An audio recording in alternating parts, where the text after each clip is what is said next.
Fallout with it here, and today we're going to be doing a what if, which not going to be just me,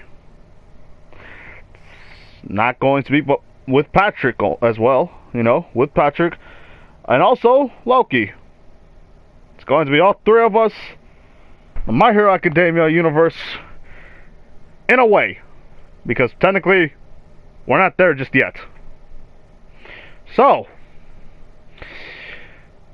Patrick, Loki, say hi. Good evening and bienvenue, the fond fair friends of Fallout. And, This is your humble narrator, Dion Rouge. Yes, and, yes. Loki would have you. Yes, Loki is a what ifer now. And Congratulations, young sir. yes. They might not be good, but at least I'm doing them. Do not knock yourself. Yes. Never do that. I haven't gotten to the grind yet. So- That's my job. I haven't gotten to the grind yet of doing it. Yes. That's all. Now, Yeah. let's see. Hanako says, "Hi, I'm back," and not only that, Shadow Archer says, "Good job, Wiki."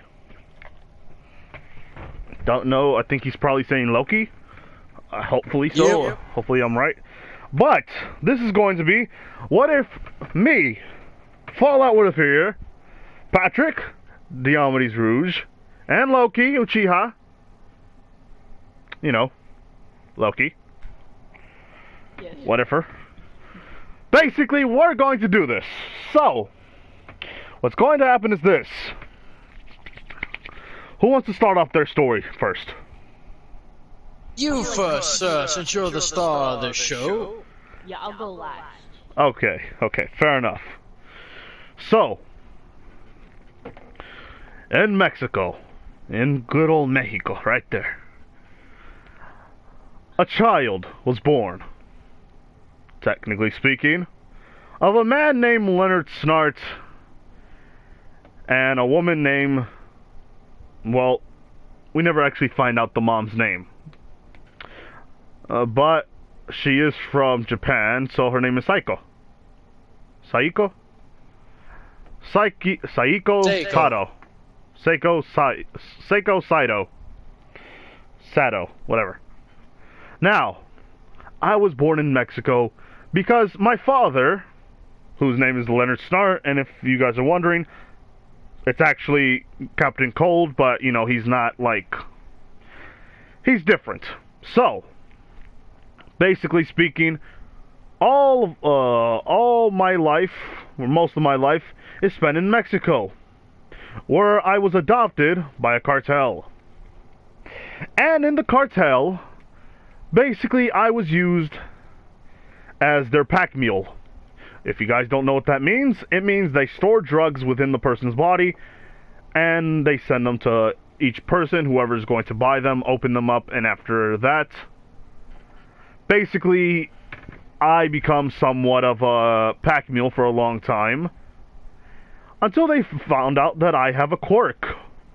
And my quirk is a weird one. Not very weird, but it's weird nonetheless.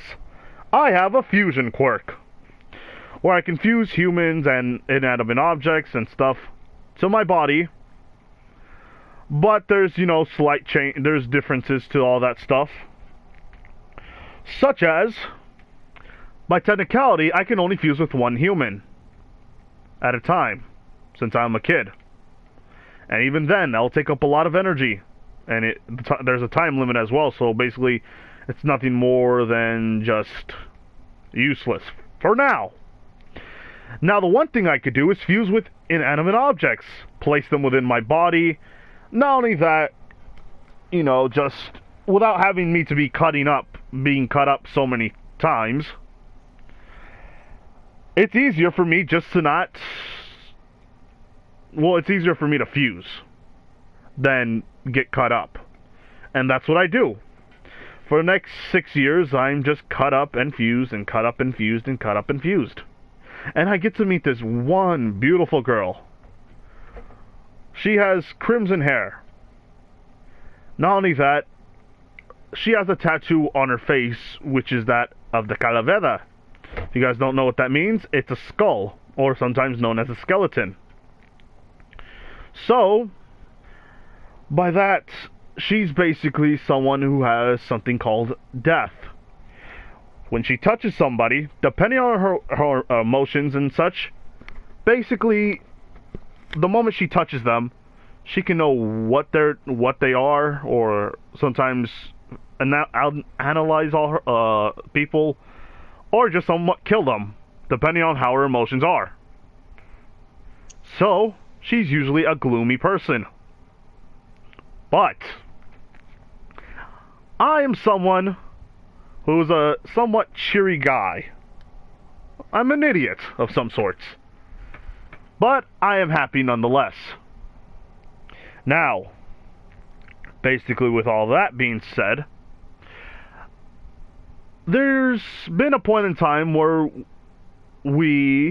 technically me and Stephanie, we start to hang out.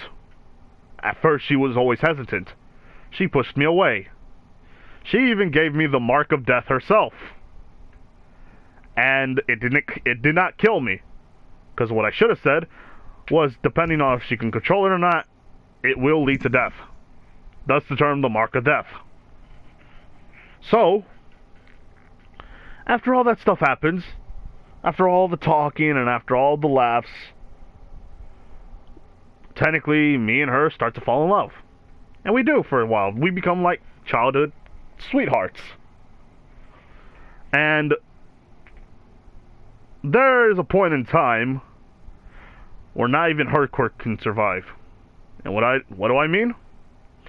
Because she has the power of death does not mean that she can not die. She can die. And this is how it happens. While we were in the cartel, we make enemies. And so many, in fact, because we are just a cartel. We make enemies no matter what. So, there's people who are in our territories, starting to deal stuff, starting to, take control over some places. And that is when some of our men decided to go and, how would I say this, defuse the situation, pushing them back. But there was a man with a mind control quirk who controlled, which took the guys and somewhat made them to the point where they were touched on their heads and then mind controlled. It's just a quirk and all that stuff.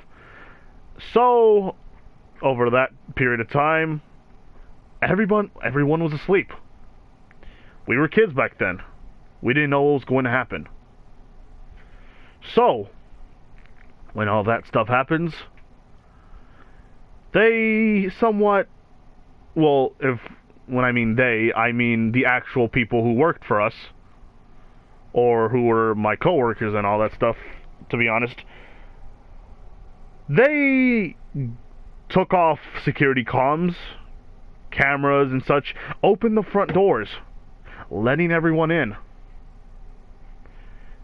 Not even 5 seconds later, you start to hear gunshots. I start to hear gunshots, and I see, with my eyes just trying to be on focus, seeing what's happening. Because I sleep close by the front door. Why? Well, because there's not a lot of beds where we're at, so I have to make do. And this is when a guy just starts shooting a lot of people. There's an all-out war. But the thing is, we're half-cocked. We are not fully prepared. We were caught with our pants down. They attacked us, and a lot of us started to die off. Be it a lot of them were using corks and such, it did not matter. We were still losing because we were at a disadvantage. Not only that, the mind control people were just slitting people's throats one after another, because that's how usually cartels work. We just kill. And we basically suffered a lot. But I was getting shot at. I sustained a lot of bullets, but by fusing with them, it felt as if it was nothing. Be it that I still had the marks on me, and the blood was like, the bleeding stopped. It still hurt, and boy, I was upset. But that wasn't when I was truly upset. The person who I cared about, her name was Stephanie. So remember this. She was on the ground bleeding, because she took a bullet or two. She took one into the lung, which hit a piece of the heart. Another one in the gut. So I tried to somewhat take the bullets out, but I knew that I would have killed her. So I picked her up and took her somewhere where not a lot of people are at. Basically, me talking with her, me telling her to not give up, to hang on. And I tell her too, I just say, please Stephanie, hang on. We'll find a way. We have a doctor or two here. There has to be one of them at least. You'll be okay. And then she just says not to worry about her. He needs to get out. Otherwise, well, technically she tells me to get out because otherwise I will die. I am not going to survive because I'm just a child. Because she's a child too, but she has the mindset of an adult at times. I tell her not to give up and to smile. And oh boy, when I saw her dying, when I saw such a good person die, someone who was sweet, at least to me, since I technically won her heart, it infuriated me beyond belief. I felt as if somebody shot me in the heart and ripped it up and threw it back at my face. I grabbed a machete that was given to me and I started to run. But not before I fused with Stephanie. You see, my fusion could remain permanent due to an extent. But the fact is, I did not fuse with a person who was alive anymore. No. I fused with someone who had died. Which affected me because I saw all the terrible stuff that had happened to her. I saw this, how she lived when she was a child. And that was even before I even met her. So she lived a cruel life at first.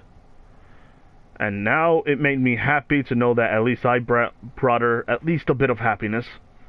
But devastated the fact that her happiness was only short-lived. So I grabbed my machete and fused with her. And then gained a quirk which somewhat made me even stronger. And basically, it's still the mark of death, but it upgraded a bit. It's not going to happen it's not going to be a reoccurring thing, but it's still a boost nonetheless. I became much more stronger and faster. As strong as technically a 6-year-old kid could be. And I jumped on some people's backs and started stabbing them. And stabbed them, and blood was on my face, but the thing was, my quirk was activated. Well, by technicality, her quirk was activated. So when I kept stabbing them, basically, they were already marked for death. So even if they wanted to kill me, They knew it was just a matter of time before they died. And the fear of death was coursing through their veins already. And I started to take down a good 10 people only. Until I passed out. It was technically a battlefield in a way. Inside of a mansion or inside of a place where usually cartels would stay at. And all you see was blood, people still up, but just cut open and stuff. And I survived most of it.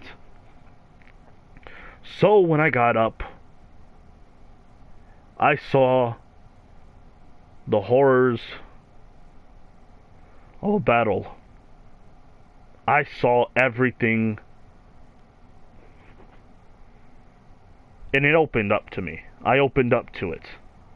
I accepted the fact that they were all dead. But when I tried to defuse, I did not know how to defuse with her. You see, Stephanie, for some reason, I defused with half of her. And that was pretty much it. But for some reason, the other half was stuck. And basically, I was sad because her whole body was gone. But yet, it felt like it was still there. No matter what. So, I dig up a grave and told her one day I will somewhat find a way how to defuse with her. And if there's someone who could revive the dead, I would take that chance. Because I was a kid, and I was a stupid one at that. But that doesn't mean I did it for evil. I wanted to use that power for good. And hopefully so one day I could see her again. But at that time, I grabbed all the money that was there, because most of them died. Probably only a few escaped. I didn't care anymore. I carried a duffel bag. Not only that, I had passports and stuff. Due to being in Mexico and stuff, you can provide a lot of fake, you know, what is the word? Passports, identity. So I just went off with a new name. And I went to Japan. Now, why would I go to Japan? Well, 1, plot. 2, we're supposed to be in My Hero Academia. And 3, I don't know, because I know one thing, I like Chinese food. So yeah, not a big thing right there for me, but I was going to a new scenery. I was going to meet new people and stuff, so I just headed out there. Not only that, I started to make things with my fusion quirks.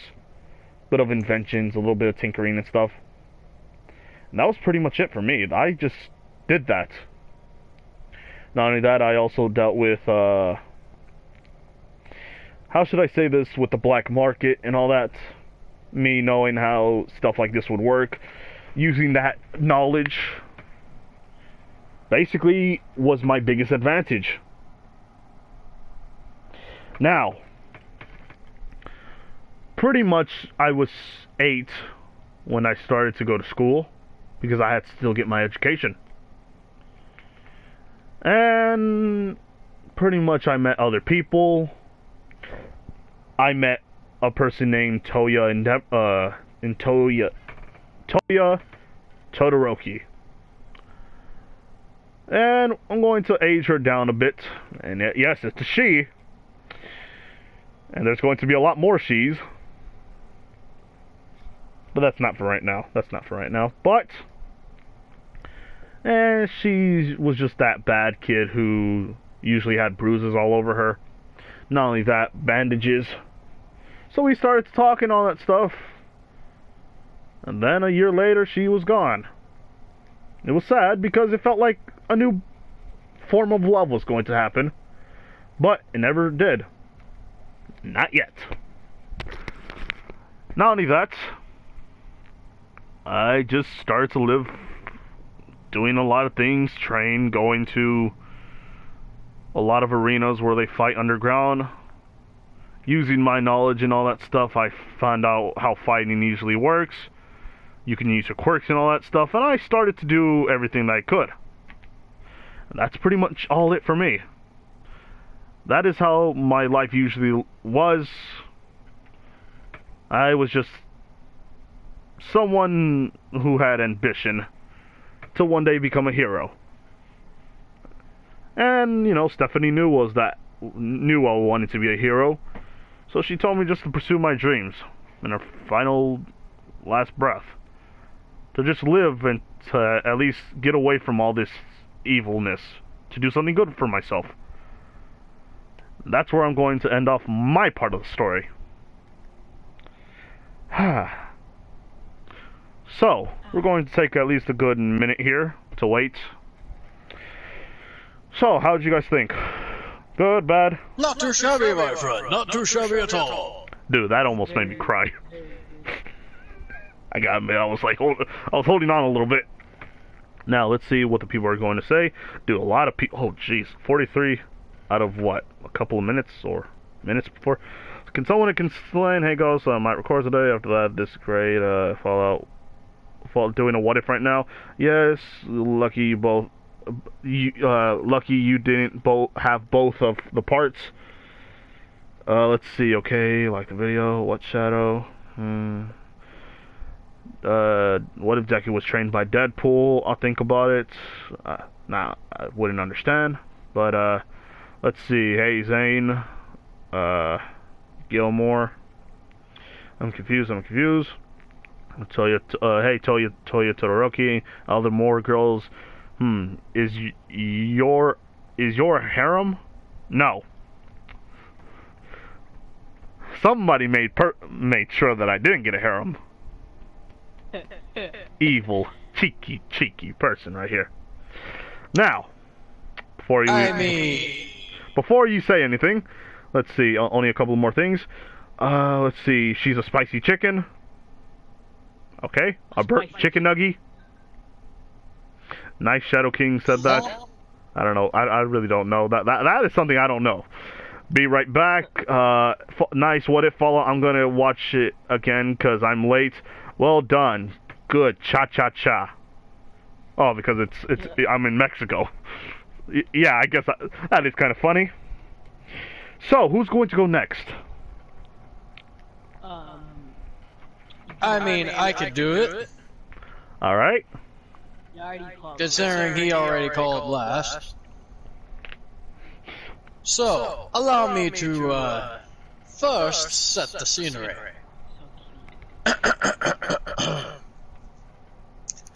Our story starts off in the hospital.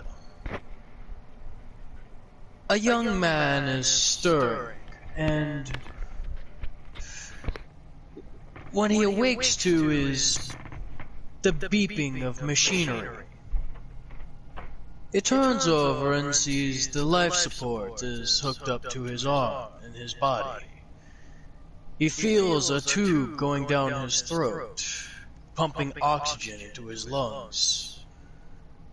He feels panic flooding his body, and he, tries to start yanking these tubes and needles out of him, not knowing what is going on. The nurse, who happens to be on station at the time, she turns the corner and notices her patient suddenly awakening after days of unconsciousness and what seems to be tearing out his needles and life support as well as his breathing machine and apparatus. She quickly calls a code blue. Dozens of personnel come storming into the room trying to stop him. And they do. He is just a young boy after all. Now, After they calmly remove the devices off of him and from him, he begins to ask, "Where am I? What's going on? Ah, my head. Wait, who am I?" The doctors then begin to tell him, "Calm down, there's no need to panic. You've been in a terrible accident. It could be possible that you have suffered some trauma. You were in a very bad state for quite some time. When we found you, you were in a car that was a crumpled heap off the side of the road. It's a miracle you survived, in fact. Your family was not so lucky." Huh? I see. Do you know who I am? We weren't able to find much on your person at the time. Your clothes were, well, ruined. And any identification is, well, long lost. We tried running your fingerprints through the system, but nothing came up, unfortunately. We were hoping you would have something to tell us about that, but it looks as if your memory is still lapsed. I'm sorry. What happens now? Well, first we're going to make sure you're taken care of and healed up, patched up. We're going to see what we can do for you, and more than likely, considering your circumstances, you will be put in an orphanage. I see. That bad? Not necessarily speaking. An orphanage is a place where a bunch of lost children wind up. There you should be safe and be able to find someone who will be able to take care of you, and hopefully you will regain your memory and be able to tell us more about yourself. I see.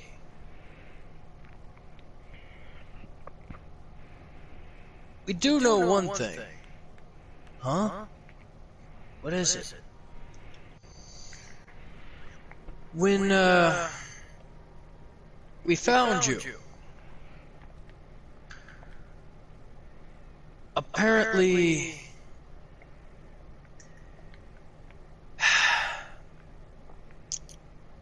you were spouting something.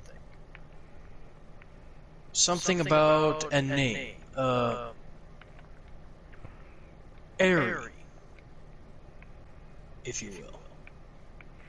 Maybe that could jog some memory. Airy. Airy? Airy. Nope, nothing. Well, this is... Can I get something to eat? Yes, I'm sure you're starving. And the doctor dismisses a few nurses to go grab him some lunch and such, and if you need anything, please don't hesitate to call. Sure. And so the doctors leave and they shut the door behind him. At this point, the young man slowly stands up and walks over to the mirror, touching his face, feeling it, trying to see if there's anything that can just bring back anything he knows. But nothing. He feels as if he's a blank slate. And so, we'll have a minor time skip, if you will. to 1 year, where he is 13 years of age. What happens at this point in time? Simple. He goes from, he's already in the orphanage and he's been given a different name. Considering this orphanage is in the United States of America, he has been given a somewhat fun name. Because he was always interested in reading books about fantasy, especially about the past with knights and dragons and everything else. They gave him a name, they let him pick a name, and he picked the name of his favorite knight from one of his old fairy tales. He chose the name Frederick. He felt confident with that name. That no matter what, he would always stand staunchly. Now, he's noticed that he has a quirk. Barrier creation and manipulation. He can create and move barriers. He can only create 3 of them, and they are in a 5-foot by 5-foot squares. They seem to be able to hold up to 3 times what he can lift, which at this moment in time isn't a lot, but it's still pretty noticeable. Now, he helps out around the orphanage, he helps take care of the younger kids, he tells them stories of great knights and such, just trying to lift up the young one's spirits, and he occasionally begins to go to his room at night and think about his past. Or try to. Try to think about who he was. And that really gets to him. 13 years old, and he has no idea what happened in those previous 13 years. He knows what happened during one of them, but he has no idea what happened during the first 12. No family, no relations, no friends.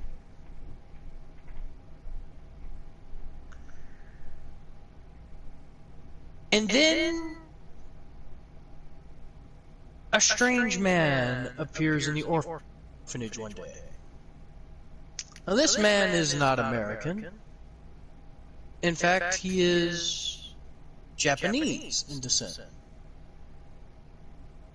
He wears a decently sized trench coat and has sunglasses on.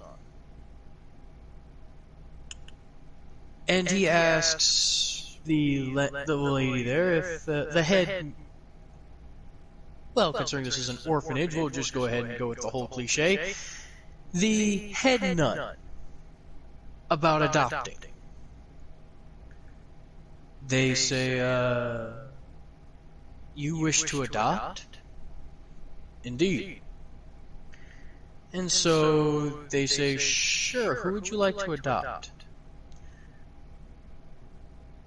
And he goes and they introduce him to most of the kids and everything, and eventually Frederick is brought in, and he's been through this whole process a few times before. He knows that he's not likely to be picked. He's already pretty old by orphanage standards. He's not likely to be adopted. However, this person seems to be a bit different than most. He feels a connection to this man. He doesn't know why, but he does. May I ask your name, sir? My name's Kiba. Kiba? Yes. I am working abroad at the moment. And me and my wife have been unlucky with our children. Or creating children. And I'm not getting any younger, and, well, I'm fairly wealthy. And I figured I'd try and improve the life of another person. If I can't have a child of my own, improve the life of another child. I see. Well, my name is Frederick.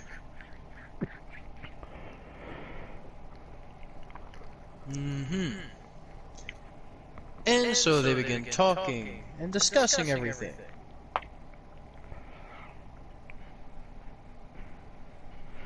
And after the whole situation is done and over with, Frederick felt a bit awkward during the whole conversation. He wasn't so sure. He felt like he was being eyed up the entire time.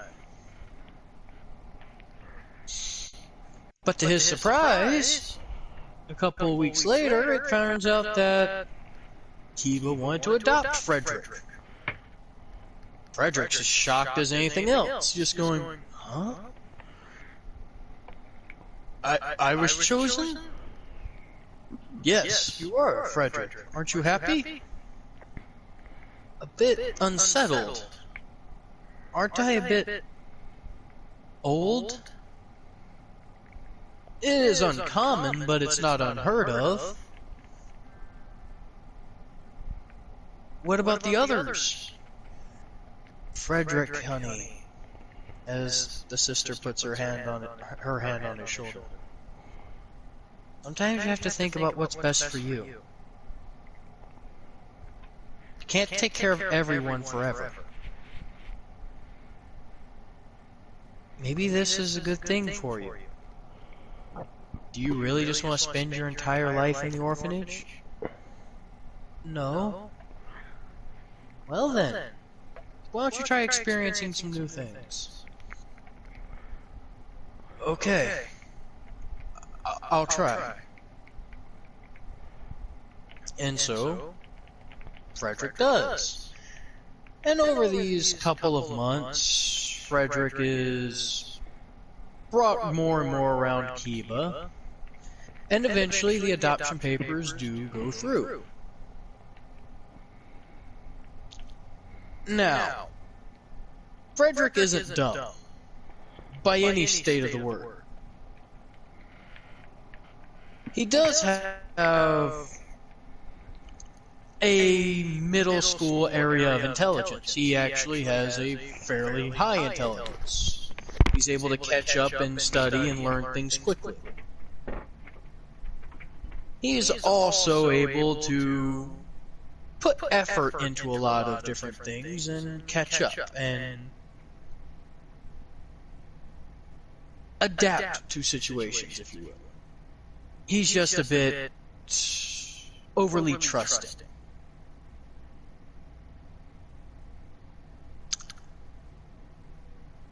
And so, towards about March of that year, Frederick is finally adopted by Kiva, and he brings him to a, well, fairly large apartment. And Kiva tells him this is only a temporary setting, that they'll be eventually turning to his hometown in Japan. This is a place for business and such. I see. I don't think I know Japanese. That shouldn't be a problem. I'll teach you.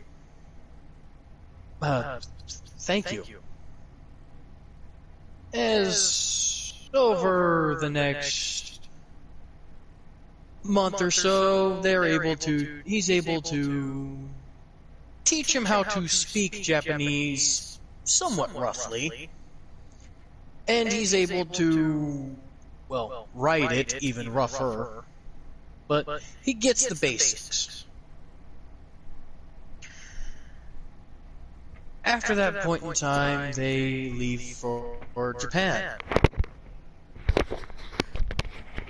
And Frederick is asking, so, what do you do for a living? You've never told me. I'm what you call a, security advisor. Security advisor? Indeed. You see, I help people maintain and keep a high level of security at all times. Basically for clientele that have secrets they want to keep secret and family they want to keep safe. Frederick is awestruck at this, going, wow, you're kind of like a knight.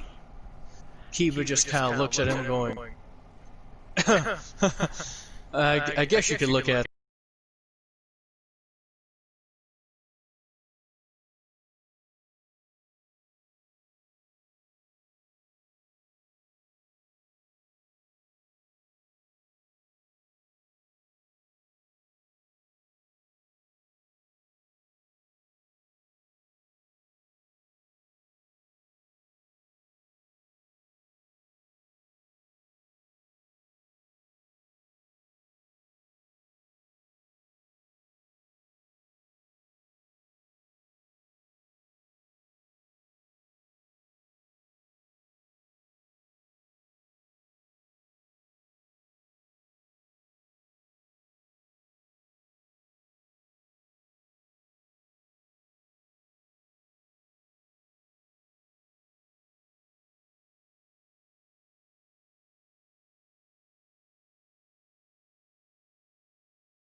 Really? Yeah, I don't have a quirk. Can't really be a hero without one. Too dangerous, they say. Oh well. At least I'm still able to use my wits and firearms. What? Oh, nothing. Just, stick with me. And I'll show you the ropes. Pardon me?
I'm reading them. The only thing that is pretty much there is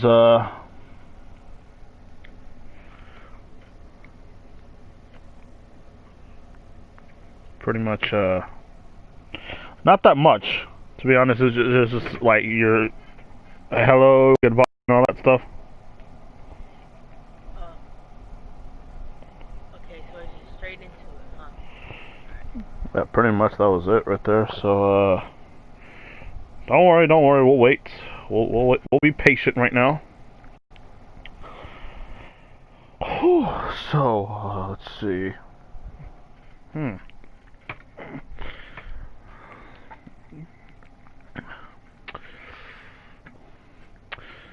Aries going to be in there soon, one day, I suppose.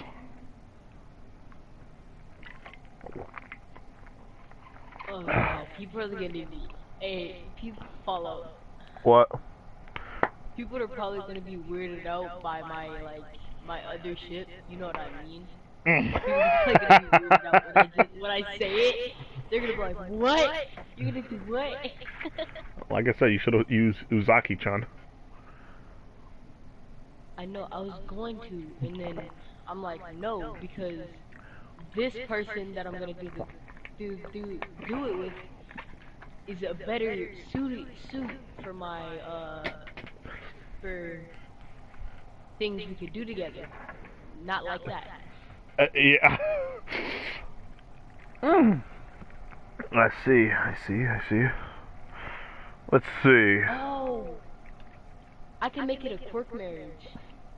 No. No. Yeah. You're not turning Little Endeavor on me. You're right. You should have gone with. You should have gone with with. What if we all just date Todorokis? Next time we ever do this, I want us to all date Todorokis. It'll be magical. Okay, I'll go with the white-haired sister. I forgot what her name is.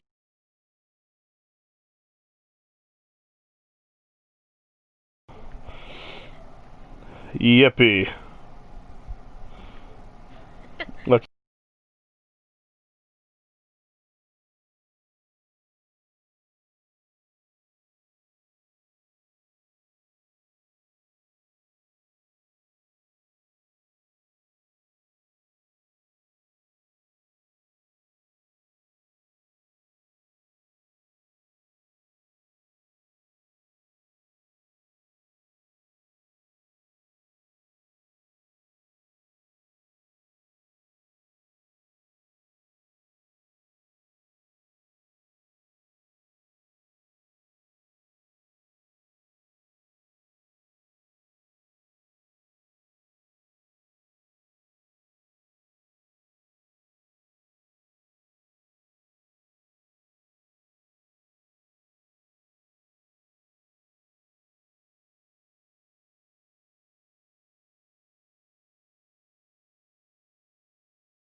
Nerd. Blind boy. I'm blind. Comes from the whatever. Wait, My what? horse is dumb. My horse is dumb. Nice. Oh no, you don't understand. I invaded a bandit hideout, and this is what this little son of a bitch has done.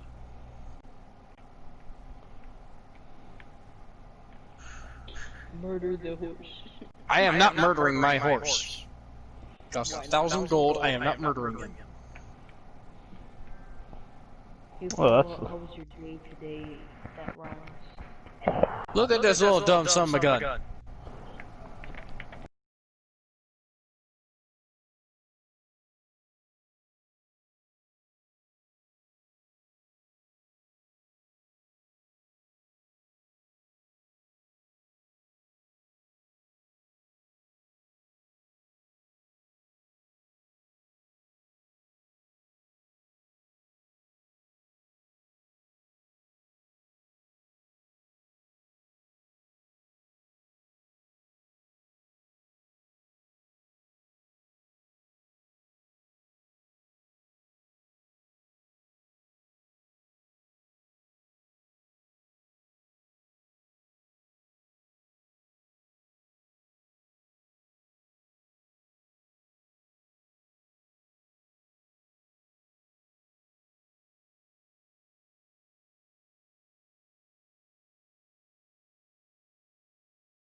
So, if I'm in battle, the only thing I'm really thinking about is battle.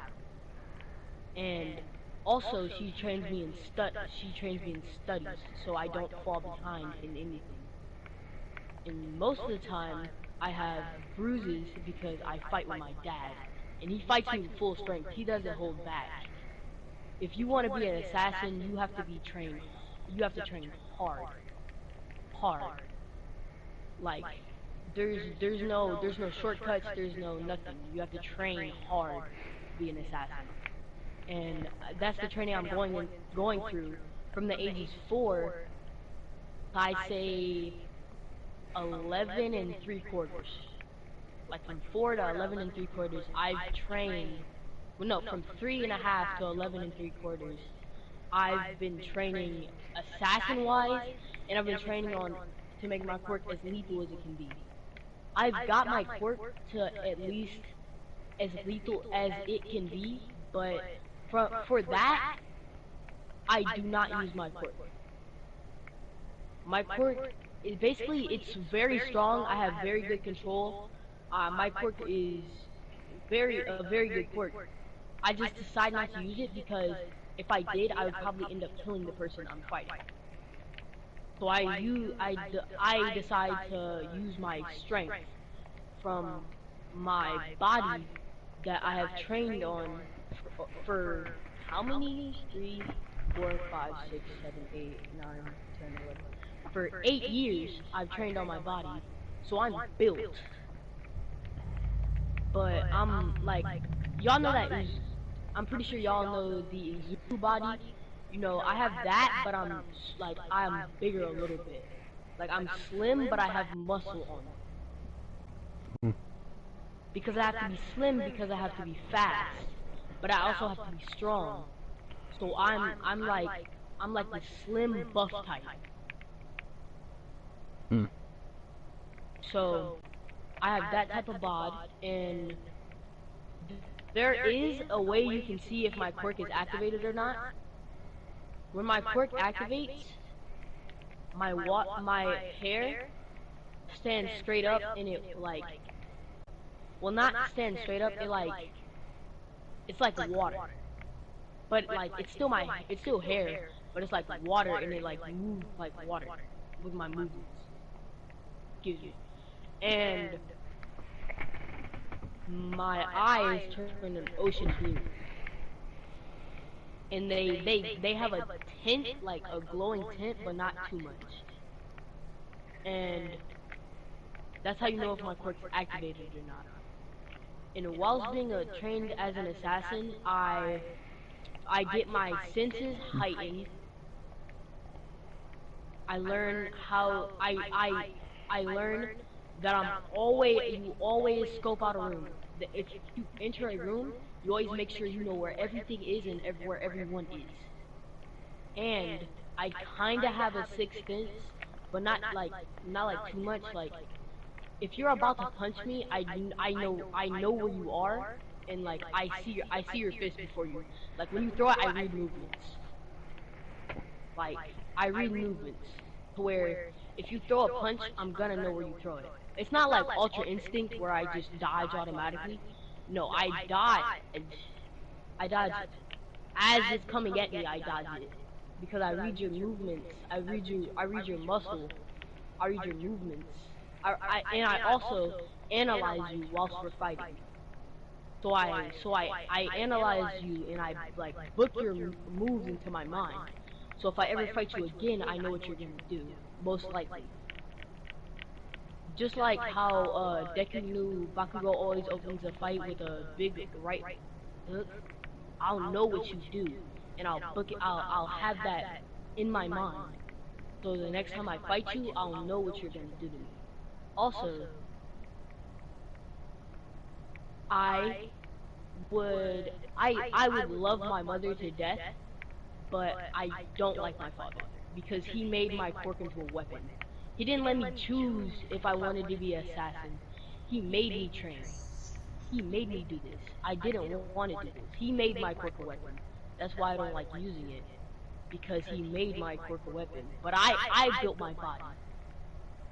I built, well, technically we both built my body, but I technically built my body more than he had me build my body. Like I worked on strength, like not more, but like just as hard as I worked on my quirk to make it deadly, I worked on my strength. So I don't care if it's like a robot for like the entrance exam. I would destroy the robots with my quirk. But once it's if it's a person, I would like hesitate heavily before using my quirk on someone because it's deadly enough to kill them, and I don't want to kill anyone because I really don't want to be an assassin. But I went through the training anyway because I had to. And when I turn 11,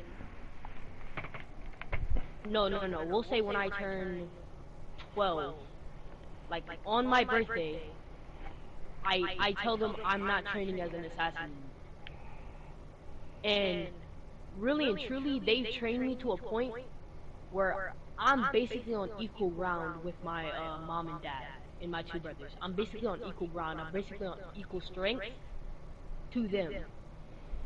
Equal strength or no, like I'm a little bit above them. So I could really take any of them, but I'm telling them I'm leaving. So well actually, I have them put me up for adoption. And whilst being put up for adoption, I have them move me to Japan because of, as Fallout said, plot. And I will say I already learned multiple languages because you know as an assassin we need to go anywhere in the world, so I would already have to know languages for the specific places I'm going. So the main languages they taught me were Japanese, we'll say Spanish, and we'll say I only learned Japanese and Spanish for like because the only places they were really gonna send me were Japan and Mexico. So I learned Spanish. I'm fluent in Spanish, English, and Japanese. Those are the three languages I'm fluent in. And my body is built. I think I would have scars. Not too many. Maybe like a couple on my chest, a couple on my back, some on my arms. But other than that, not from like cutting myself, but like from getting hit and getting cut from training. So I would have scars, but not too many. I would be about, I'd say, 5'7", pretty built, pretty muscular build, but I'm also slim. So I'm fast and muscular, and I would have heightened senses, even though I don't have a quirk to heighten my senses. I would train on that, and then when I get to Japan, I'm moved into an orphanage, and somebody adopts me. Somebody which their last name is Yayarozu. You guys will figure out how the Yayarozu was playing to the story later, but I get adopted by the Yayarozus, and I still continue to train my body even after I get adopted, and even after I have my parents put me up for adoption. Even after all that, I still train my body because I want to be a hero. That's what I wanted to be. But my parents and my two brothers, they were stronger than me. So if I really, even if I wanted to fight them, even if I wanted to fight them at the beginning before I did my training, I would have lost. But now I could probably take them all on at once and win. So I had them train me so I could end up leaving. I played them into training me so I could be able to beat them all if they wouldn't allow me to leave. So literally, I planned this from the age of 3.5 to 12. I planned this out, and that's how you know I'm very intelligent. Even from that age, when she was, and I'm also fluent in 3 languages. So yeah, that's why I'm gonna end mine off with me getting adopted by the Yakurosas. Okay. So, first off, a couple of things that did not. How'd you plan all this at the age of 3? From the age of 3 to 11, I meant to 12. So I was thinking about this. I wanted to leave from 3. Like, I wanted to leave as soon as they started training me to be an assassin. Because I always loved heroes. All Might is my favorite hero. And I will forever love All Might. And I wanna be just like All Might. I wanna be the next symbol of peace. He has daddy issues. Mm-hmm. Golly, be like, Hey, yo, All Might is muscular All Might, my hero. Bay is love. Bay is life. So I wanted to leave since they started training me as an assassin, but I couldn't. So I had them train me until I would be able to beat all of them in a fight. Or at least until you could think you could beat all of them. Yeah, like you can't beat the father and the mother. I could give you one of the brothers. I'll give you that, but you're talking about someone who... More than likely they let you go just so they could see how you grow and adapt over time. But Most likely. 9 out of 10 says they let you go. Dude, they'd be like... I maxed out my quirk to where... Yeah, actually... Yeah, they would probably let me go. I probably could fold them all. It's like, you train to the point, they trained harder. If they trained you at that young age very hard, that means they've been taking more training than you because they've been doing this for a very long time as parents. And they say, "Oh, he's actually bowing up to us." All right, let's see what he can do on his own. Let's see what he can do on his own. He'll be coming back to us sooner or later. We did train him to be a little monster, so let's see what our little monster can do. Do they know you're about to meet someone who ain't gonna... I forgot to say that my last name, I keep the Smith last name for my mother. Oh God, you just screwed yourself. I keep the Smith last name for my mother. And now everybody in freaking UA knows I'm assassin. dude, they know who I am, me too. You're not the only one with problems here. They're like, you let assassins in this school? Edith's like, you let assassins in this school? Me? Do you know how common a name Smith is? No. That too. Yeah, John Smith, Yeah. William Smith, Will Smith. Like, seriously, it wouldn't matter. Like, they would probably guess, be like, oh, you're a Smith, huh? No, I wanted You, like, to, make a joke about it. I wanted to do, one last name, but you people wouldn't let me.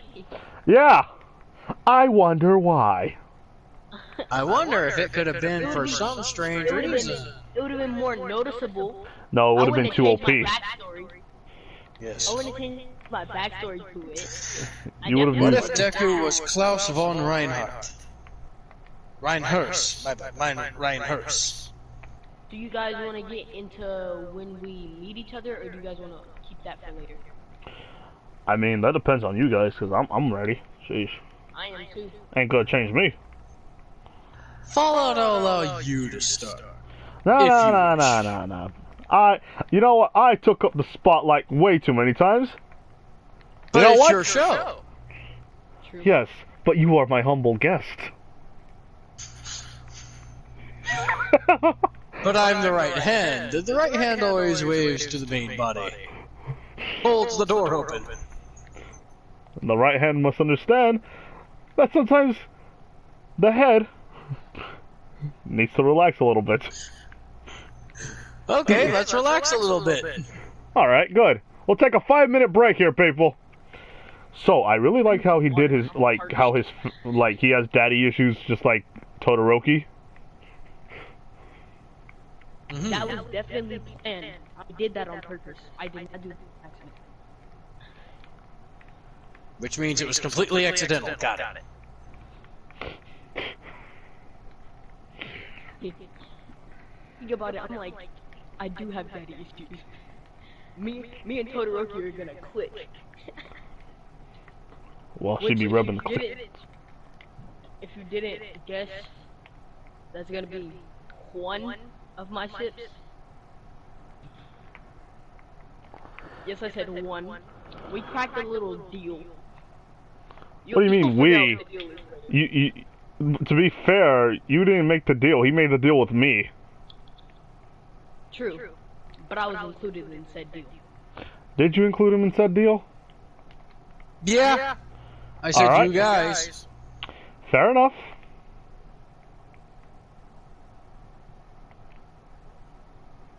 So Fallout and Dio cracked a little deal, which I was set, which I was included in. So I won't reveal their deal. They'll probably tell it to you themselves when. No, I won't. I guess not. Try to put us into your little perverted mindset. Yo, bro, I changed my entire ship. Okay, I'm not perverted anymore.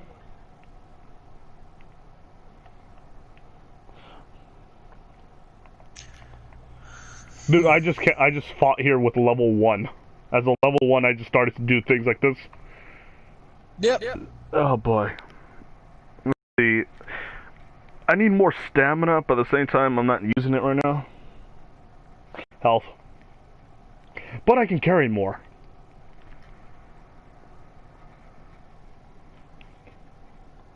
Stamina. Now,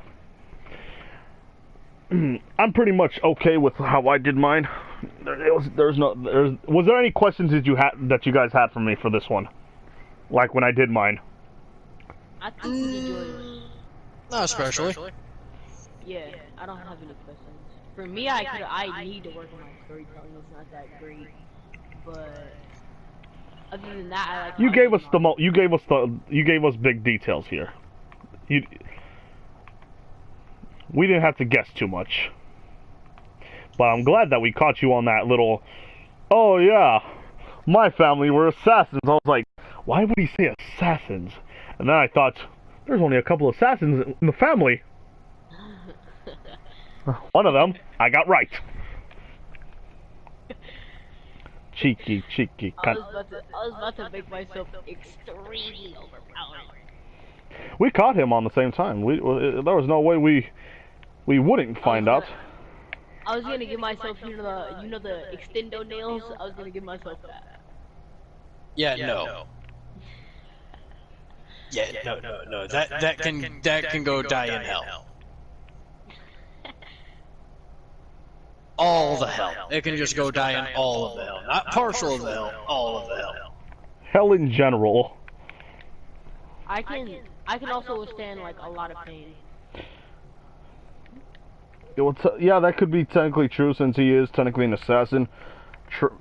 Pain is something that they would have to learn a lot more. Yeah, so like for example, like if my shoulder was popped out of place, it would hurt. It would hurt a lot. But I would probably be able to endure the pain of snapping it back in without like going unconscious for a little while.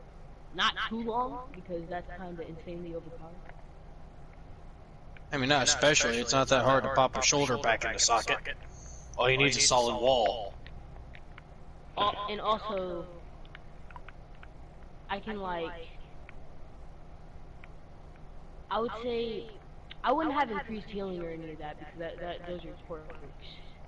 Well, you could have like more of a like you heal a little more faster.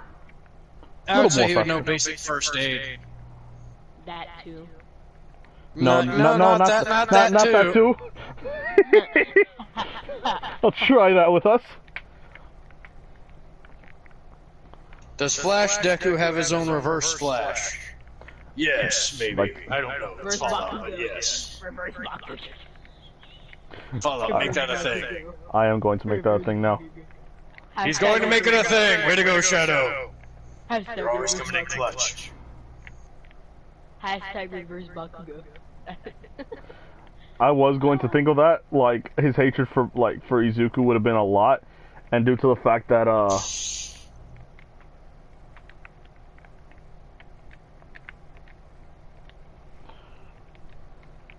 I didn't really have, like, that much of background details, like, of what I did whilst I was in the orphanage, or, like, while I was in places, but yeah. it was decent size. Yeah. I guess we were all orphans, so that's nice. I was, in a way, adopted by you know, a cartel.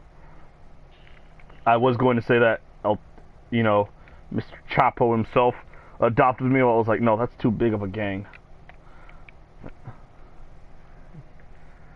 So I was like, let's just go with the standard cartel, San Juan or San Zeus. I need to figure out a different, like, last name than Smith, because that is very common. Like, very common. I need, like, a unique last name. I was going to go with if that was the case, you could have gone with an Italian last name, but at the same time, you're not Italian. Not only that. It would be funny though when he would say, "Oh, you'll be sleeping with the fishes."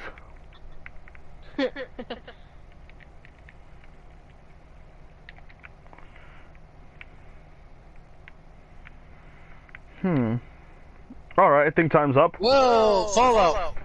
What? Look in the comments. Look in the comments now. Fallout, you encouraged me to start a. What if? Aw, hey, and it's Antoine. It's been a lot. He's actually someone who's been commenting and he's subscribed and talked. He was talking about good things about me and all that stuff. Wow. I did that. That's kind of weird. I encouraged some of them, even though one was a mistake. But, wait, what? You also encouraged me to do ifs. I thought that was Keyshawn. No, I found you before I found Keyshawn. Wow. It was you and Keyshawn that encouraged me to do this, but mostly you. I get my dirty little 18 plus what ifs from him. That's Oh, yeah. my side I get from him. I forgot I did a. And the sad part is you can't watch them. I can actually. Sir. Oh, how old are you? 78. Bull. Not with that kid attitude of yours. I'm 78 years old. Ah, he made a separate profile. That is cheating. Wait a minute. What is he watching? Watching them pornos? Boy! Also, do you not know Keyshawn doesn't age restrict his videos? No, he does not age restrict his videos whatsoever. He tells everyone, it's like, this is wholesome. You're gonna get wholesome with this He tells you to get out of the kitchen if you can't handle the spice, and I can handle the spice. The spice is very nice, okay?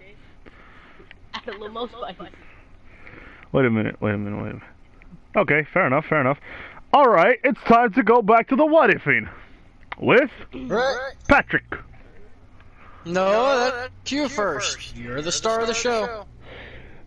Oh, we still haven't. Oh, wait. This argument's still not over yet, huh? I never said I gave up. I never did either. I also. Hey, we're about to go. We're gonna. Oh, you know what? Yeah, that's right. Mr. Little Man over here. Mr. Little Man over here was so eager to not to go last time, and then he complained about having to follow me up. Not only that, he was kind of the reason why we were both weird when he kept talking about ships and us. I think it's time to pay him back in full, don't you think? Oh yeah, yes, most. You're gonna make me go first. No. Oh yes. I quit. Yeah. No. Okay, no. bye. Okay, if I have to go first, we cut you out. If I have to go first, then Fallout has to go second. Oh, okay, I'll go last. I don't mind. Alright, Dio. This works out for Dio! You abortion! Dio, is Thank you, Loki. me and Dio had this planned out the entire time. No, we didn't, because otherwise you wouldn't be last. I wouldn't have been first, no. Alright, so I just made me a dirt house, that's nice. But, since I'm going first, Dio, do I have your permission to include you? To include me? Yes. In what You way? know what I mean. You know what I mean. Oh. Or do you not want to announce that yet?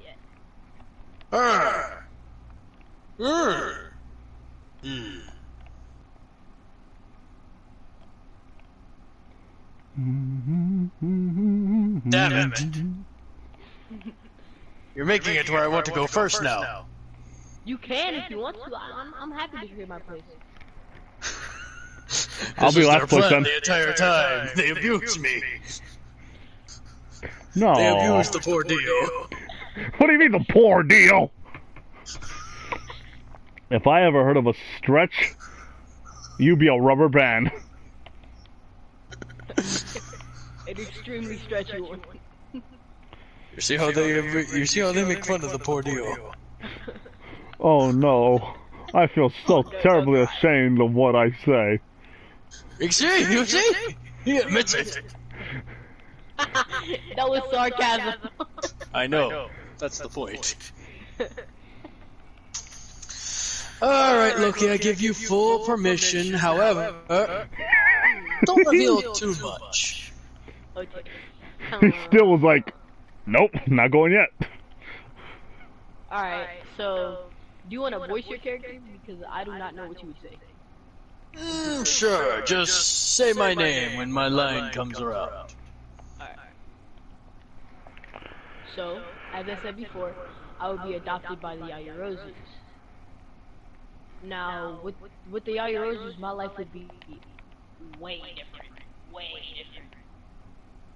As one thing, I would have a bed again. With the assassins, we would sleep on the floor. Not to That just doesn't sleep on sound the floor. appropriate. Not to just sleep on the floor, but like we would sleep on the floor to train our bodies, so we could sleep basically anywhere. So we could sleep on hard surfaces. Like say if we could sleep anywhere. So say if we needed to sleep in the woods or something like that, or if we needed Alright, that doesn't make sense. we could sleep in all climates, and we would train our bodies to be able to sleep in climates. So I would have a bed, which is like, thank the Lord. I also would meet Momo, which I see as my little sister. If anyone hurts her, I will literally strangle you to death.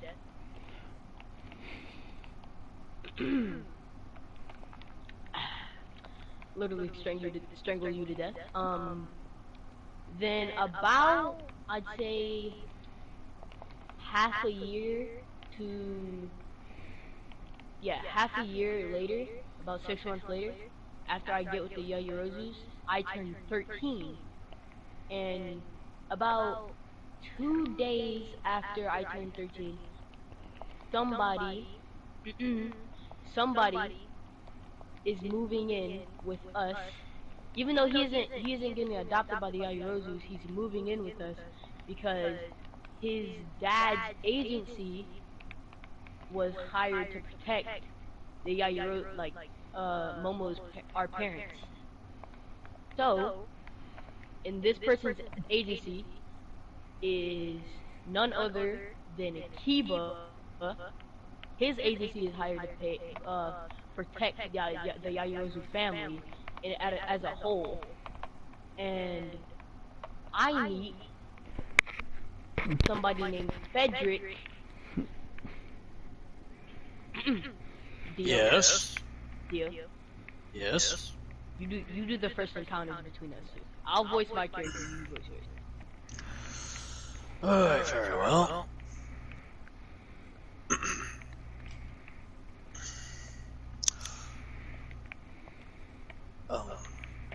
Hello there. I am Frederick. I new to Japan and please forgive my bad grammar. It's somewhat of a new language for me. Oh, so what's your native language? Like, what's your first language? I believe it's English. Oh, I can speak English too. I'm fluent. That's a relief. Well,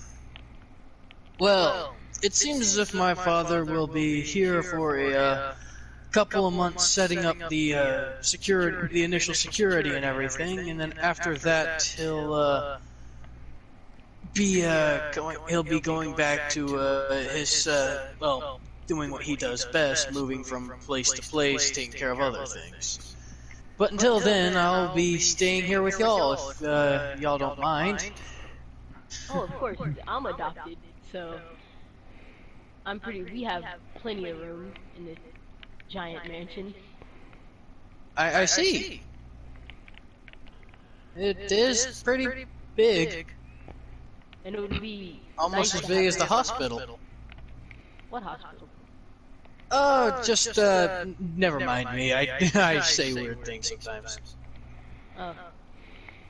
But it'll be nice having another guy around. What about the Mr. Yayorozu? We hang out, we throw baseballs, but like... Seems strange for a man who's so busy. Well, it's good to know that he was able to make some time for you. Yeah, I appreciate it because my actual father, we never did anything like that. I never, I guess you could say I didn't know my actual father. So, I kinda understand the feelings slightly. It'll probably be a relief if your dad was anything like mine. I wouldn't know if he was or wasn't, so I can't make that decision. I guess that's true. Well, it's a pleasure to meet you. I'm going to unpack and get ready for my exercises. Got you. I could join you for training. My dad kind of has a very strict regiment he keeps me on. If you think you can keep up, sure. I'm pretty sure I can keep up. I'm pretty proficient at training. Alright, so 150 push-ups, 50 sit-ups, 20 squats, and a 10K run? Easy. Ah, good. So, see you later when we train. See ya. And that's how that encounter would go. Now, I'm staying with the Yayorozus and Frederick for the next year. 2 months. 2 months? Alright, for the next 2 months. Then Frederick and his father wind up going back to their standard household. His father was only there for a short period of time to set up the security, get the people hired, and everything else. Alright. And while Dio is there, I push him to train even harder than he usually does. And I also do his training, which was, I wouldn't say difficult, definitely wasn't difficult, but it was a good workout. It was a good pre-game workout. Uh-huh. It was a good pre-workout. Uh-huh.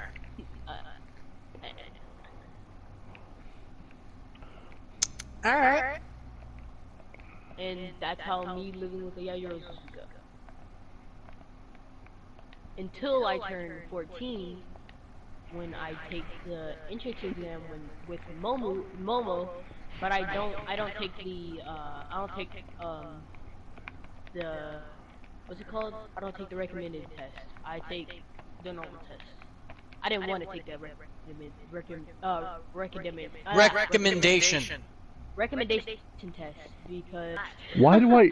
When do I? Well, I hate when I agree. Well, here's what happens. Basically, well, we're going to take a minute break right here. So this was a weird time. This is actually one of the weirdest things that ever happens.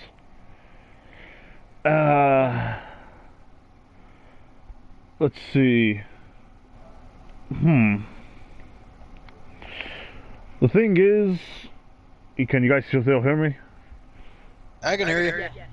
Alright. So, I liked how we had this, like, little, like, something I didn't know about it, but I like how you guys were starting to do your own, like, dialogue sessions, which we never actually did. Like, we done it before, but we never done it on a broadcast. Not only that, we never did it in a what if. What if, like, we never said it to the people, which is actually pretty good, so give yourselves a round of applause. Everybody start cheering for them.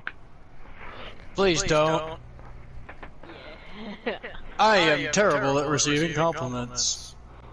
I don't want to, that doesn't sound like you're terrified. I am terrible at receiving compliments, though. I'm more comfortable being called a crazy bastard than I am being called a good person. You're a good person, no matter what you say. you're a good person. Screw you too, asshole. You're a gentle person. Screw you too.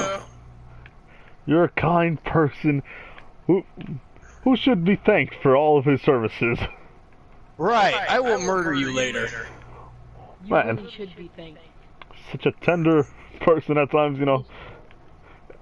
A man of gold. Just such a sweet soul. Just such a sweet soul. Okay, now you're getting on my nerves.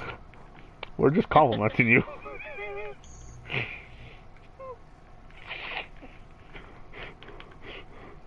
We're not calling you anything bad.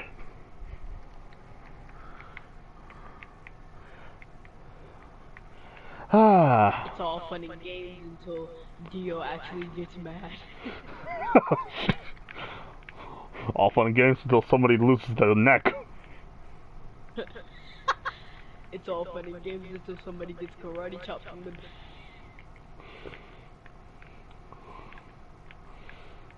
It's all fun and games until they figure out what our ships are.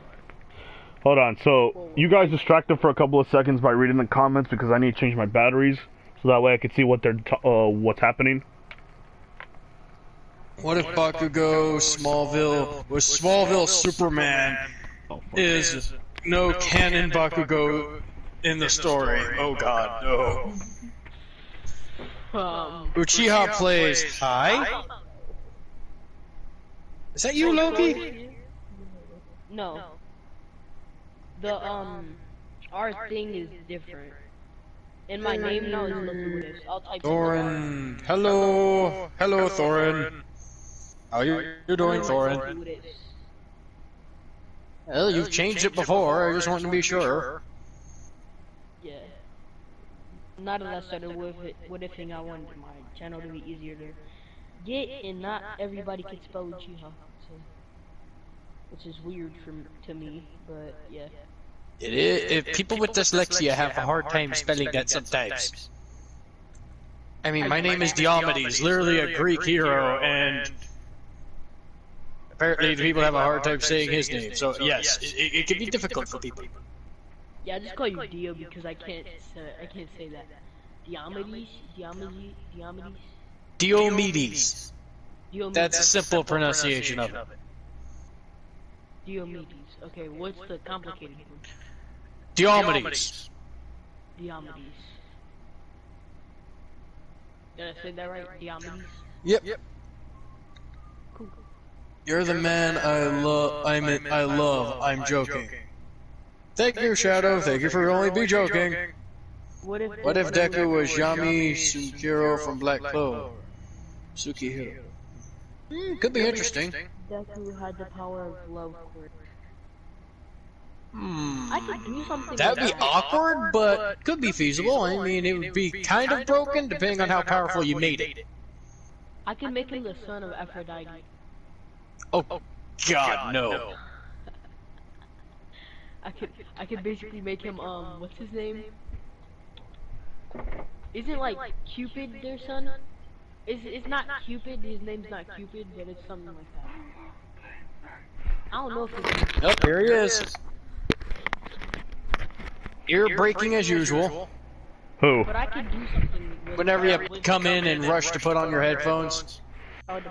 It's more the fact that I have the my microphone is like an actual microphone, so like if basically that part would messed up. So it's a weird thing, but it's my turn, isn't it?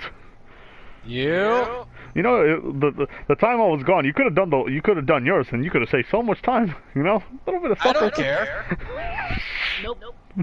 You're middle, and you will stay middle. So, Yeah, remember, I'm an ad. So once I decide to order to these things, I don't change it. damn it. You chose last, now you shall accept it. I mean, Wait, I chose last, so I should accept it. No. Moki was doing a standard Loki. He was mistaken. Shit. Well, I guess there's no way of getting out of this. Nope, you guys start. Quit filibustering. You're All not a right. politician. My bad. Sorry for being such a Biden. But let's see. Well, basically, how my life is in Japan, I kind of get arrested for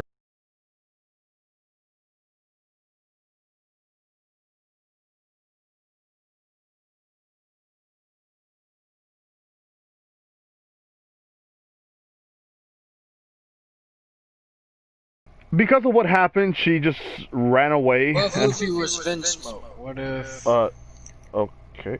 Deku was Eric Killmonger from Black Panther? I don't want to ask you this, but like, can you pause right quick while I go pee? No. Freak. Can I get a recap when I come back? You can listen to the audio here. Actually, I just knew my mic. Shut it. Continue. Anyway. So, basically what happened was me and her fuse and defuse. I have her power, but in a way it's a weak power because hers is uncontrollable in a way, even though it's mostly because of her fire in a way, because her body was made for ice. She's a fire user. That's possibly the reason why she has all those scars. But either way, she just starts to use her fire even so, and I, using a bit of her fire, learned how to control it in a way. Even though it's not easy, my fire is black fire. But it's not because it's powerful, it's because my death quirk makes it black. Because of a certain person giving me the idea about, I forgot, an illusion spell and a fire spell. Something like that. Of course. My power is this.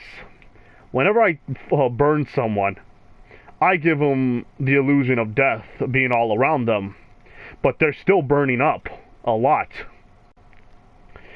Nobody can ever know unless my flames become black and blue, and that is a step of... That is how Dabi's fire is in the anime, if I make mine powerful enough. My weakness with the fire is basically my body needs to get used to it. If it's not used to a certain degree, I'll basically just pass out. And if I use too much to an extent, my brain will have this split-end headache where I start to bleed in my nose, and possibly in my eyes and my mouth. Basically, blood will come out. So, how would I say this? I don't fuse with other people after that, after she was gone, because it sucks. Because I lost somebody who I loved, and now I lost someone who I was starting to feel for. So for some reason, every time I fuse with someone, they leave. They're gone. They die. And that is my mindset. That is what I think. As sad as that is how my mindset is. So, when I start to fuse with other things, I find out about the whole part where my fire is somewhat newer, and I somewhat can control the two quirks within each other. Basically, I don't get bullied, even though I'm known as Diablo, which means devil, because, first of all, I do have a tattoo on me, which is a little bit on my face, which shows a skeleton. And that is because of a cartel. You have to have a tattoo on you, like legit, to make sure that your brand is one of them. And there's a special ink that will glow or do something if something reacts to it. They don't know, they think it's a part of my quirk. It's just a little bit of, it's just a tattoo. But Diablo, well, technically a devil, that is what I am. And I get used to it. It doesn't really bother me. Kind of annoys me because I'm just somebody with a quirk who also has a tattoo, who also work with the... You know what? I don't think that... I think that they're reasonable. It's kind of reasonable due to the fact of how I lived. So, yeah. Now, I also meet two people, although it's kind of a short thing. I first meet Loki. And how do I meet Loki? Simple. I technically have money to at least provide myself with a good education. Now, I first started off at one of the worst schools, and because of how I learned how to fight and all that, I took care of things pretty much well. You know, I still got hurt, but it was nowhere near the amount as they felt. And I always carry machete within me, because that is one of the best reminders on who I am and where I came from and what my life was. It's a simple reminder of showing that it humbles me, because it shows that I came from the bottom and now we're here. So, enough of the rap jokes. What else happens is basically I start, going to school, and I go to the rich school. It's not that good. It sucks because there's just people stuck up, and all you hear is a talk about money and how they're lucky that they are this and their parents just do this and all that stuff. I was like, you know what, let's just go to a simpler one. And this is where I meet Kirishima and Denki. Now, I protect Kirishima because Kirishima's how would I say this? Cinnamon roll? Cinnamon roll. And because he's a cinnamon roll, I meet him in middle school. And during middle school, he talks to me about different things. And when that weird giant thing happens, whatever, I forgot what his name is, Gigantantum? I really forgot. Well, when he was fighting, and, Mina was doing all the protecting, I ran up to his back. And you know what I did? Oh boy. I just unleashed a heck ton of fire, which burned him. And guess what? He was a little bit more bigger, so the illusion needed to be a little more potent. I just kept firing at him, and the fire was sticking onto him. And it's a weird kind of fire because I can control how the flames can attach and detach and all that stuff. It could flow like water, but it can also be as hard as stone, or it could not hard as stone. It could stick. So after all that stuff, Sticky fire, you made napalm. And thank you to Diomedes Rouge for the fire idea, because I like fire. Fire is good. Fire is life. Anyway, did I have a Mexican food truck? Fire man. Either way, basically I start doing fire, and I kept stabbing him to the point where he ran away. Now, they caught him, or I don't think they ever caught him, but you know, something happened. And I'm friends with Mina, Karashima, Denki, and I got my own little squad. Basically, I helped them out. Even though I told them I'll never fuse, that doesn't mean I'll help them out at all. I'm not going to take their quirks, but I will experiment on how they work.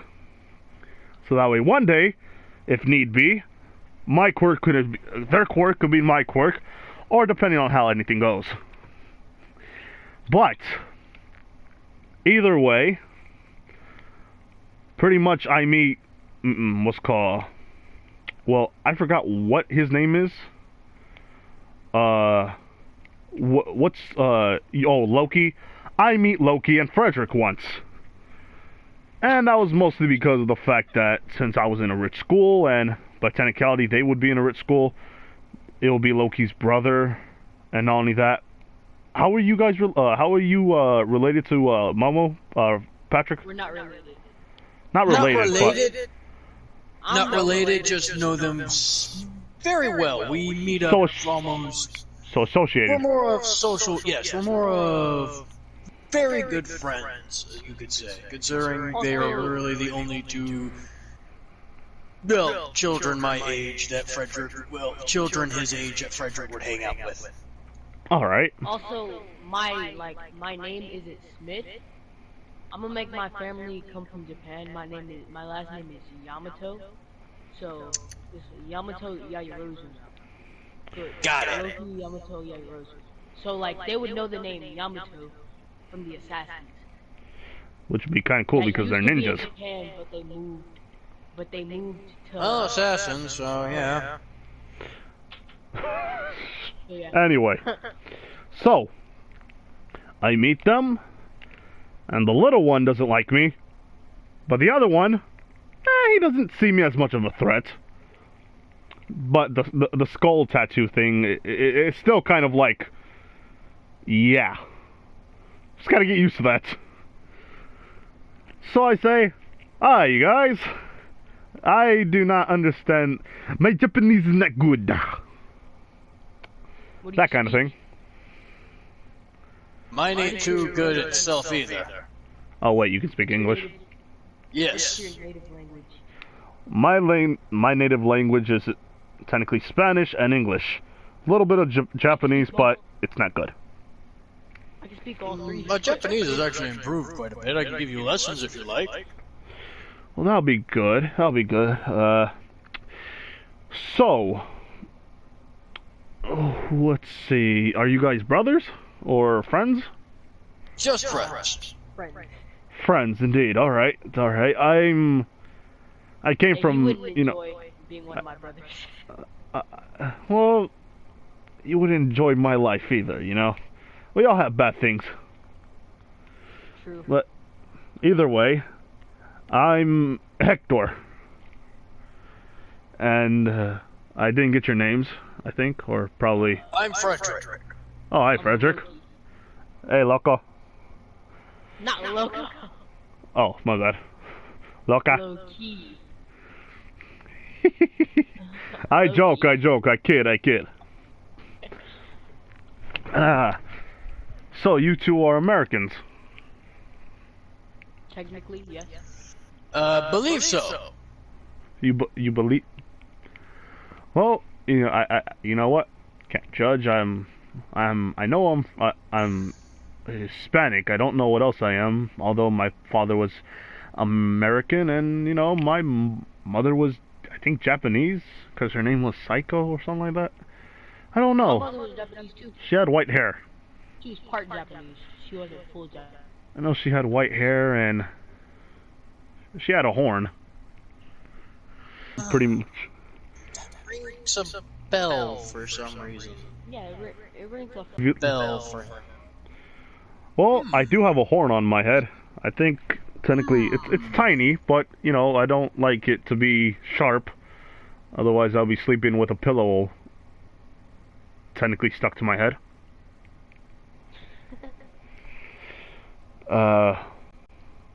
Let's see. Wait, I Well, didn't it's know good to that. meet you nonetheless. Yes, to meet you too. Say, have you guys ever heard of tacos? Tacos, yes. I don't believe so. Dad usually has it's a food if I'm not mistaken, correct? Yes, it's a food. Well, my dad usually has me on a very strict diet. Apparently, he heard my dream of wanting to become a hero, and he's wanting me to make sure I eat and have everything done properly. I have a very Is fast your- metabolism, so I basically eat anything and not gain. Is your thing mostly protein and vitamins? Yes. This is the food for you. Believe me, this all wrapped up in one corn tortilla.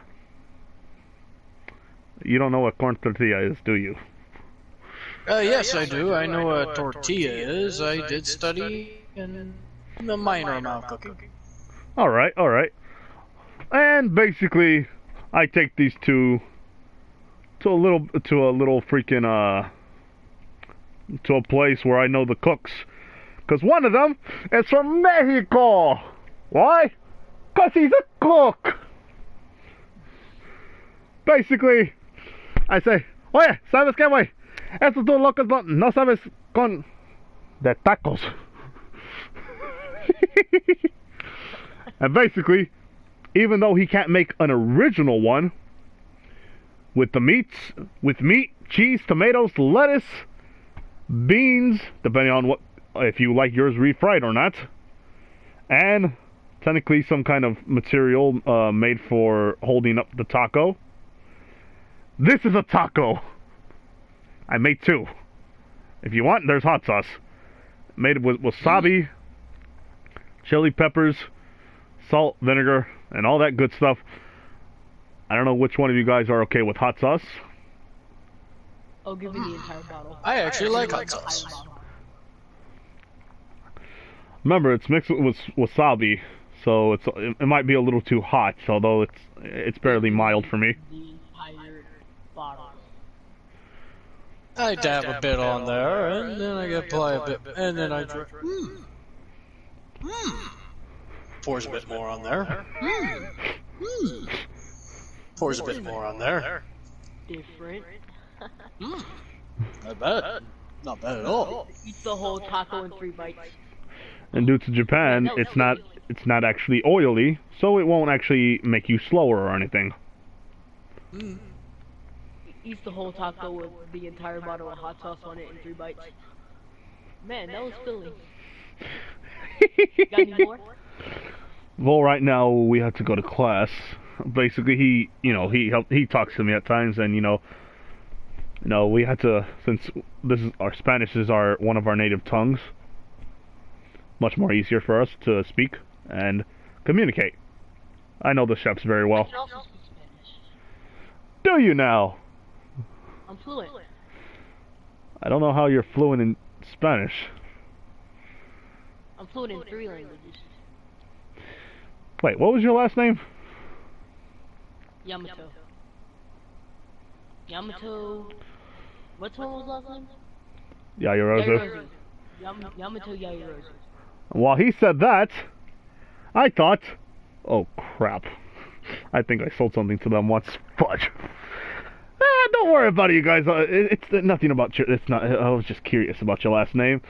And Frederick, what is your last name? Don't know it. Don't know it.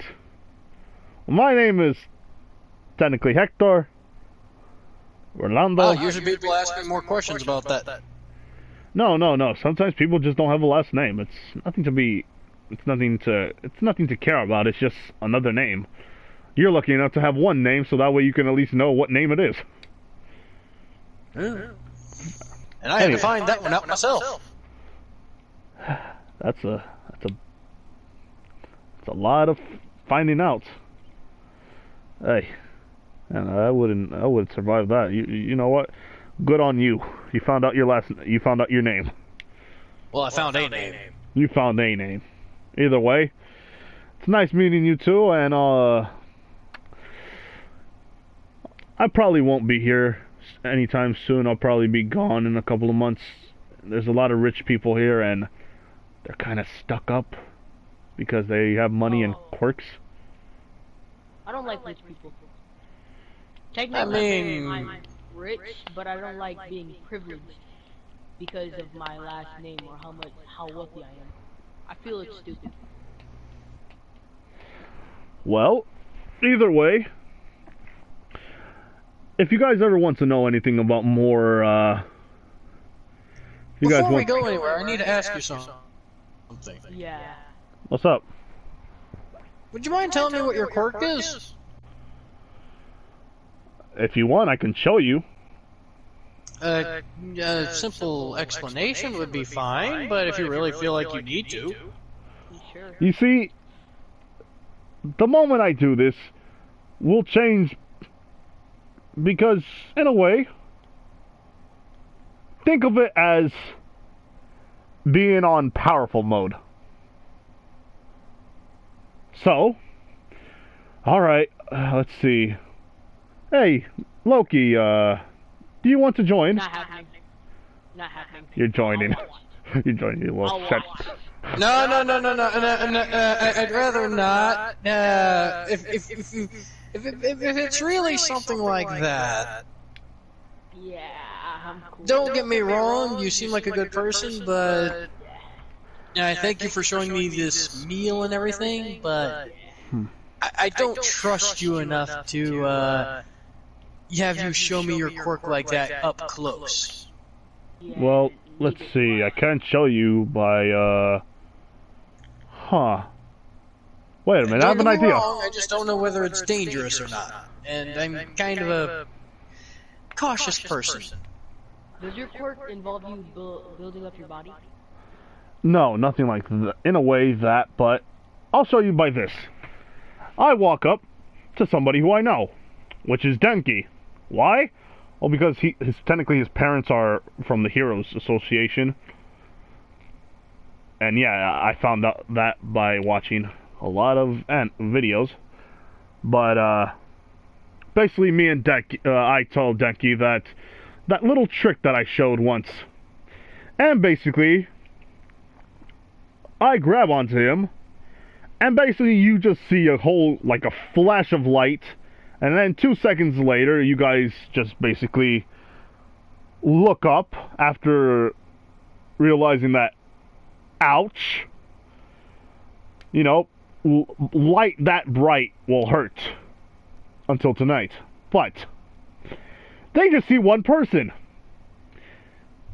And I say, hey, you guys. Nice. Oh, boy. So, do you guys know what I'm actually am? Judging from the sheer fact that there were two people, the giant fusion of light that was more than likely created by fission reaction, and the sheer fact that there is now only a singular person that has a mixture of twin voices, I'm going to take a wild guess and say your quirk has something to do with fusion? Yes. Me and Kaminari are, that's his name. Technically, we are one entity now instead of two, but I have control over this power and the body. So I am them, they are me, and since I'm controlling this, we are both one. By technicality, I can use, technically, his quirk, and by technicality, that I have two other quirks that I had, and basically I fused with one of my friends a long time ago, and I gained control over that quirk. But if I fuse some of my quirks together, some of the three quirks together, and I just shoot out a little bit of black lightning, just a tiny bit, just like showing out little flashes around my whole body. And basically, I just say, my quirk is technically not lightning, it's technically not even fire, since I'm showing it, and the black stuff that's controlling it is not actually my quirk. My quirk is technically fusion, which by technicality, I don't know how much how much fusing I can do, but I know 10 minutes is my limit. So that's why you see yellow hair and red and black as well. I look like a weird Super Saiyan. And just don't worry about the Super Saiyan part, you guys. Nobody, there's nothing like that. So, yeah, pretty much, I show them how my quirk works, and I say, it's not dangerous at all. Believe me, it's fairly neutral in its own way. But it makes us somewhat powerful in a way because our bodies are controlled now. Our muscles are somewhat fused in. Everything about us is fused. Even if we do have a weakness, it's somewhat two powers together rivaling. So, yeah, even though we gain the weaknesses, we still gain the strength, which will be an advantage and a slight disadvantage. You guys understand? Can I ask you a question, Hector? Yeah. So, with your quirk, the dominant body, does it change depending on the person's like personality and will to keep they want to be dominant? Does it change? Or are you always dominant? I'm always going to be dominant unless I'm at a weak point to where my body is very weak. I could still fuse, but they're going to be the ones who either dominate. Or if we both have the same amount of high will, we can both technically fuse into one person. None of us can control it, so we'll be on autopilot. Not only that, I gain a little flotation quirk once. Although it's nothing more than just that.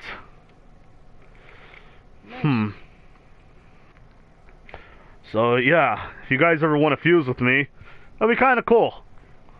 I'm good. Yeah, I'm also okay. Yeah, you know how plot armor works. It'll eventually happen. That's the narrator talking. You know what I'm gonna do? You know exactly what I'm gonna do? I'm gonna use my heightened senses. I'm gonna use my heightened senses and my heightened reflexes to dodge everything you try to every time you try to touch me, I'm gonna dodge. We'll see about that. From now on, every time you try to touch me, I'm gonna dodge. Oh, jeez. You try to touch my shoulder? Roll. I am a smart person when it comes to combat, so I will eventually get you. But that'll probably be once we get into UA. Like, you're walking through the door, and you touch my arm, and I'm like, damn it. Watch. And then we just fuse. It sometimes has a mind of its own, so it's not very... I'm not very strong with it. But who knows? Probably one day my quirk will skyrocket. So, Hector, Dio... Well, no, Hector, Frederick. What high school are you guys planning to go to? Yeah, I'm planning to be go honest, Go ahead. I don't really have any ambition like that right now. I'm just going to try and enjoy my life. Me personally, I want to go to UA. I mean, I hear that's a good hero school, and, well, I am trying to be one of those, but I don't know. It is supposed to be a top-rated one. You'll get in. I believe in you. I mean, are you sure? My quirk is primarily defensive in origin. I know. Yeah, but... You can turn anything deadly. Say you use your quirk to, I don't know, if you focused on your control of your quirk, maybe eventually you'll be able to compress your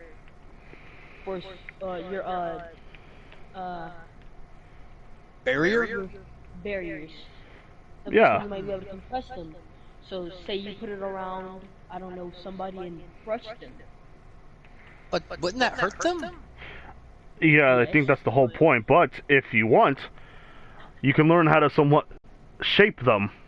So that way, you can technically have a powerful piece of armor on you. Not only that, technicality, you said that you can shape them tiny bits. So you can... create them and move them around and such, and I can manipulate them in certain ways. The easiest shape for them, as he just creates a red cube right in front of him, is more of a cube or square. At most, I can expand it out to about a 5-foot by 5-foot radius, but that's stretching it a bit.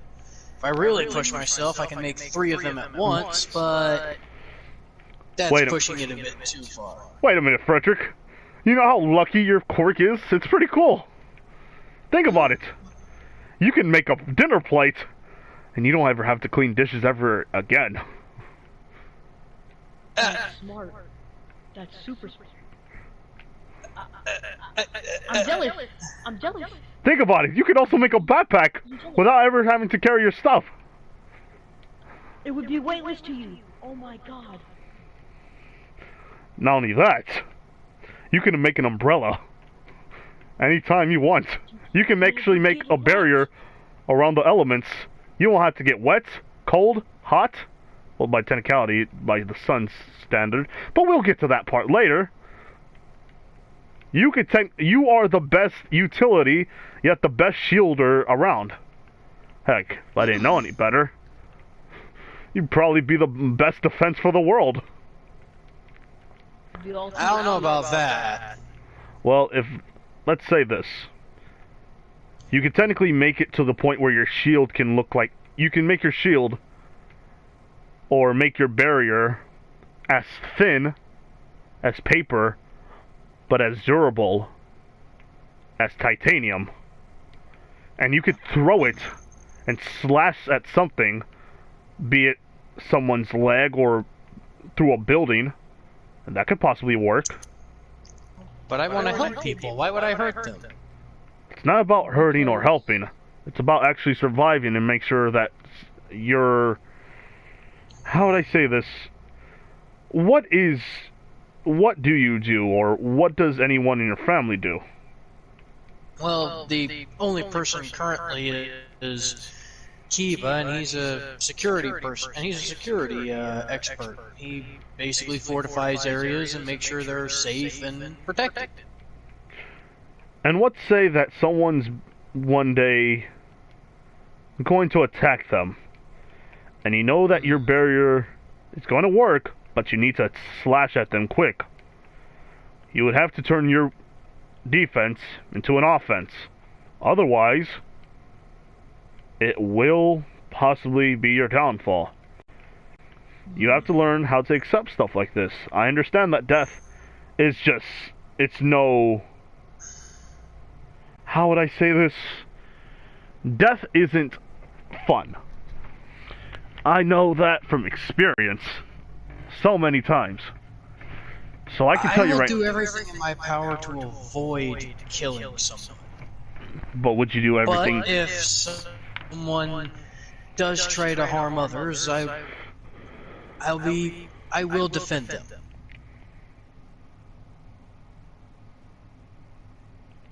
For me, I have a code. I won't kill someone unless it's absolutely necessary, or if they're exposing the weak. Like if they're using the weak to their advantage, or bullying someone. Then Look, I might... Frederick, I understand that it's going to be sad, but either you can defend someone and fight and protect them by fighting them, or you can just protect them, and then you'll wait, and then wait, and wait, until your quirk falls away, or you become tired, and then they'll attack them. You must learn how to have an ultimate offense. And because of what since you said Kiva, take it that he's not your real father. Blood-related types.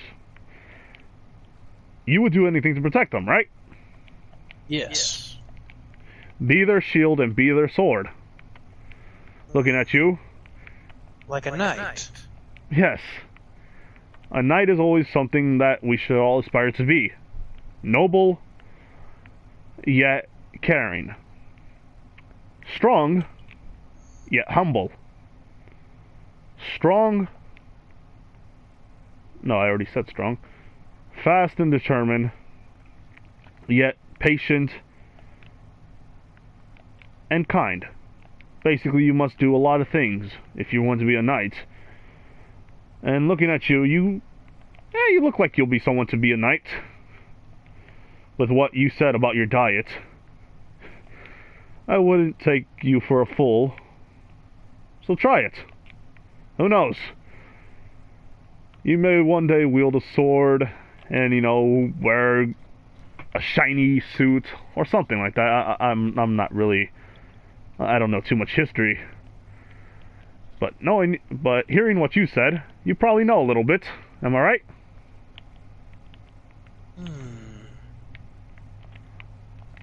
I'm right. I'll try it, but I believe I am best suited for defense. Yes, I understand. Sometimes defense isn't always enough. Even though it may be enough for one, even if it is good for one day, it's not going to be good for all day. Which means you always have to come As with... I said, I'll think about your advice. But, as I said, I believe my best strong suit is my defense. Well, just work on it. Let's see how that works. And then, because I'm going to be in UA. I'm going to be in UA, and I'm going to see how the world is. Not only that, I give you two tickets to what I'm doing. And basically, I just say, if you guys ever want to watch me do something, you know, I'll be there technically tonight at 11. So you guys could see what I actually do for a living. Who knows? Maybe it'll inspire you to do something. Yeah, I'll think about it. Alright, think about it. Think about it. Think about it. Eva is waiting for me. Fair enough. It's been nice hanging out with you guys. See you later there, Loki. Alright, see ya. Wait.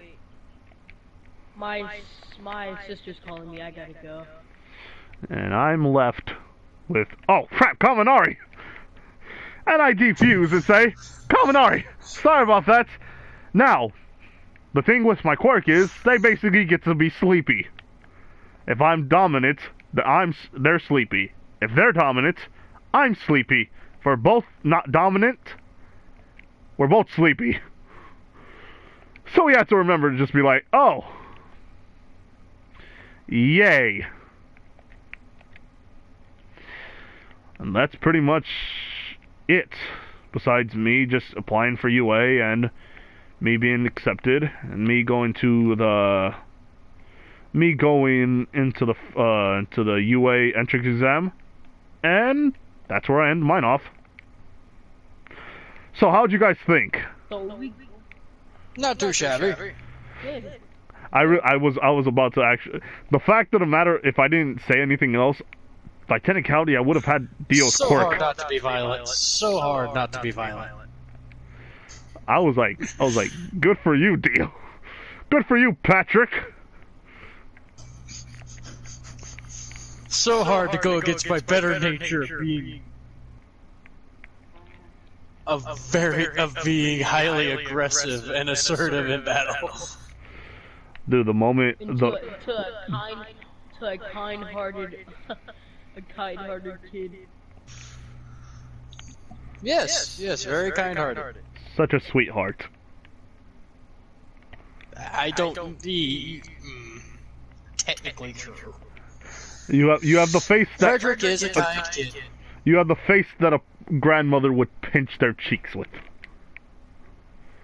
I never knew mine, so maybe.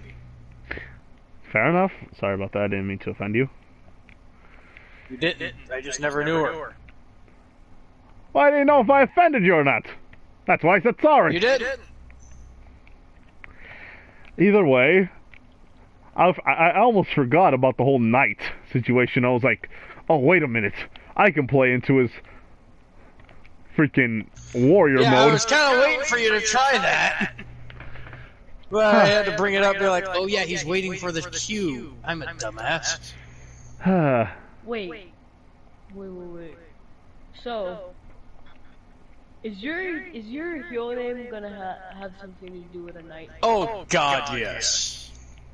So, are you gonna be like, is your thing gonna be like, I don't know. What are knights like? Are they saints? Are they like saints? No, they aren't like saints. Okay, if you're talking about historically accurate, knights were essentially mounted heavy cavalry. They were good at getting in, disrupting formations, dismounting, and ripping apart their foes. If you're talking about how they're remembered as being noble guardians of fortresses and keeps that were beyond reproach. Okay, what kind of... Frederick will be a mixture of the two. He'll be battle-hardened and a kind person. And noble. He'll be both saint and sinner. He'll be devil, yet angel. Okay, fallen angel. Imp. Jiminy Cricket. Conscience. And now I believe it is my turn. Wait, what's Loki's hero name going to be? I haven't even said mine yet, so... I haven't thought of that yet. I know what my name is. It's Patora. What? Patora. Why Patora? None of you guys know? No, I don't. Patrick knows, right? Patora? Yeah. Oh god, the Patora earrings from Dragon Ball Z. Yes! Oh! Oh! Oh my god. I didn't know. know. I didn't want to call myself the Fusion Man. I was like, no, that'll be too weird. My name is Rope Man. It'll be Fuso. Fusin. Fusrato. Sorry. You've been playing way too much Skyrim. Hey, you put me into that path of freaking glorious fame and You're talking to a night. guy who has Fusroda tattooed on his left shoulder. Yes, I know. I always thought about putting like a tattoo on mine about like the Dovahkiin speech. I did not know which one to pick. All of them are good, except for the one where basically. Well, technically, if you're actually being completely honest, you can really put anything there, considering that there's an actual complete language of it. They did not skimp out on making the language. Like, they didn't just create a few words and then be done with it. No. They said, screw that. They went the whole 9 yards. They created an entire language as well as a library for said language.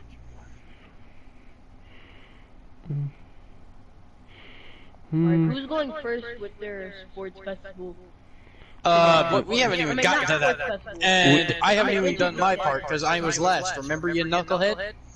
You I'm talking numpty. about after you, who's gonna go first with their sports festival? I think after this, I'm gonna head to bed. Oh, we were we were in a good pace. Oh. Okay. Yes, but it's getting close to 10 o'clock. It is 10 o'clock. Exactly, it's getting close to 11 now. It's 10:03. Oh wait, he has to go like early in the morning. No, I don't. Wait, what? Yeah, for the rest of this week, I'm 2 to 10s. Ah. Oh. Fair enough. Fair enough. Stay up later. Actually, in that case, I could probably stay around longer. Yay! Thanks, I didn't actually think of that. All right. So everybody, we're still good now. Let us begin. Alright. This is gonna be a long one, though. I'm not sure anyone's gonna watch this live stream for that long if they're gonna be if they're gonna just pick it up and watch it after the live stream's over. We still have 7 people, which means like... I'm talking about after the live stream's over. I'm not sure many people will come back to will revisit it if it's that long. I mean, I like longer what-ifs. True. And if we justify this as a what-if one, then yeah, no problem. Anyways, back to me! It's all about me, it's all about it's all about number one, oh my, me, my. Alright there, Soleil. So.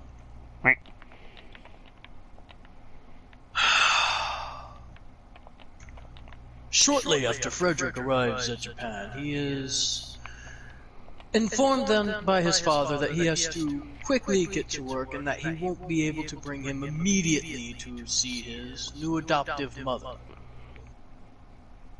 Puzzled, Frederick asks, why?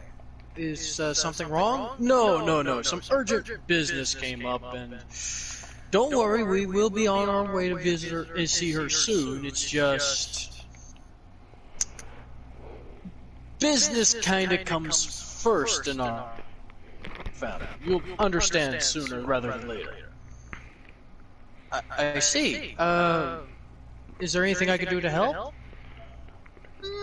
Possibly. You see, I'm going to be working with a client, and I have to stay over near them for a couple of months.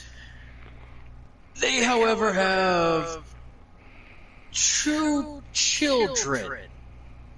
I use the term loosely. That are... well, could get curious. I need you to keep them distracted out of my hair and make sure they enjoy themselves. Are you sure? Yes, I'm sure. It's not a big deal. I know you can do it. Quite easily, in fact. Okay. If it helps, of course it'll help, Frederick. I know you can do this. You're gonna be you're a great kid, I know this. After all, you're going to be a hero someday, right? Heroes help out people. You want to help out your new dad, right?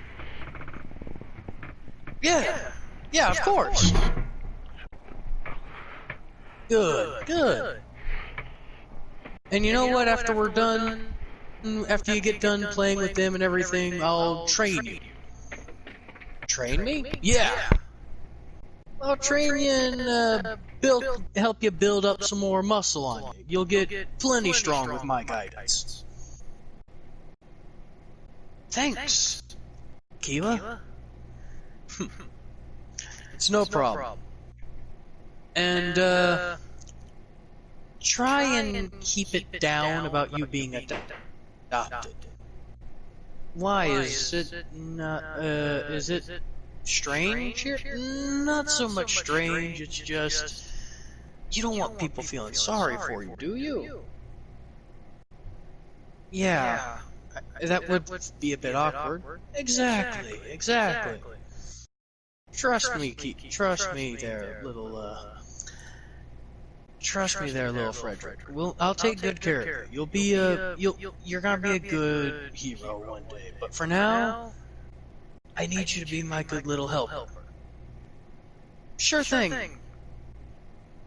And so they go to the Yayarozu household, where the conversation that takes place with Loki occurs. And after which he indulges Loki in a bit of the training that they go through. He notices that he goofs around a bit more during the training than usual, but he does go through it all nonetheless. Meanwhile,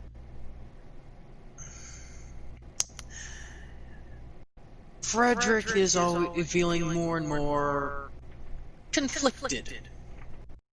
He doesn't know whether what he's doing is the right thing or the wrong thing, but he knows he likes helping. And he does feel like he's actually helping here. And he does enjoy Kiva's company and all, even if it is a bit awkward at times. but he doesn't mind it. What was that? I think those follow unplugging his mic. Ah, I'm not sure. so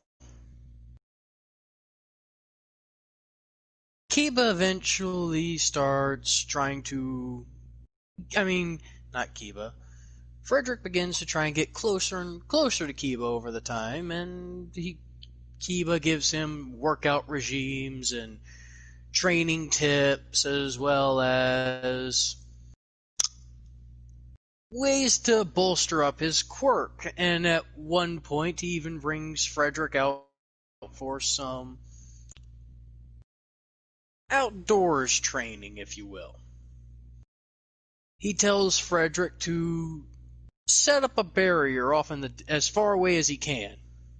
And so Frederick does. And then Kiba puts a set of earmuffs over his head. What are these for, Kiba? You'll find out. As Kiba then pulls out a pistol and, well, shoots his barrier. Now note the barrier is nowhere near either of them, but he is shooting it nonetheless. Whenever he first feels this immediate tension of hitting his barrier, Frederick automatically kind of loses concentration and the barrier shatters and disperses. Kiba immediately looks over at him going, "What's wrong?" What are you doing? Helping you train your barrier. What? Listen, you never will know how much your barrier can stand if you don't train it, if you don't test it. This is a great way to test it without putting you in immediate harm's way, right? Right. Good. Set it up again. But do it. Right. And so Frederick does. After about 3 bullets, the barrier shatters. Again, Kiba tells him, and so he sets it up another time. This time it only takes 2 bullets and the barrier breaks. Kiba gets a little bit irritated. Focus harder. Again. And he recreates the barrier, focusing everything he can into it. Kiba empties an entire clip into the barrier. This time it only cracks. Impressive. He turns back at Frederick and he notices that there's a bit of blood coming out of his nose. He says, looks like I pushed you a little bit too hard today. He takes out a bit of a rag and he wipes his nose a bit and he says, "Come on, I'll take you out to get something to eat." "But what about the diet?" "Don't worry about the diet. This is going to be a cheat day for doing so well." "Really? Thanks, Dad." "It's alright. You can call me that if you like." Thanks, Dad." "No problem." And so Kiba takes him out to eat, the 2 months end, and eventually he is able to go off and meet his new adoptive mother. Now, the adoptive mother, she is a very, very special woman. And what I mean by that is, when Frederick first meets her, she's all sunshine and roses. She's kind, she's considerate, she's even loving. Kiba tells him, "Listen, you're going to be staying around the house from here on out, and you can, while you're doing that, you can do whatever you want, set up whatever type of system. I'll buy you a couple of games and stuff like that. Just make sure you study beforehand. And I'll get you all nice and set up. You can even go and hang out with your friends if you like, as long as you let us know first. Alright, sure thing. And so, Kiba tells him, I'm gonna be leaving on another business trip soon. Your new mother will be watching over you. Now, I want you to call her Mom. It'll make her feel real nice and special. Really? I can do this, right? Do it for me? Right, my little knight? Right, Papa. Okay. So adorable. Exactly. I'm crying. Tears of joy. And so, he goes over, and after Kiba leaves, the car's long gone, he says, hey, Ma, what are we gonna do? First off, yes? The name's Kagome. Huh. Don't forget it. When Kiba's around, you can call me that if you want, but in fact I insist. But when it's just the two of us, don't call me Mom. Okay. Good. Second, take out the trash. Huh? Take out the trash. You're a kid. Earn your keep. Go on. Right. No problem. And so he does so. He goes, he takes out the trash. She also tells him, do the dishes. Clean the floors. Wash the windows. Take care of a bunch of minor, inconvenient stuff.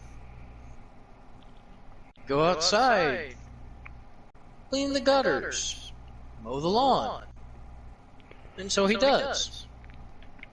He does so for such a long period of time that by the time the day comes to an end, he still hasn't unpacked yet. He comes in, he's tired, he's sweating. He says, what's for dinner?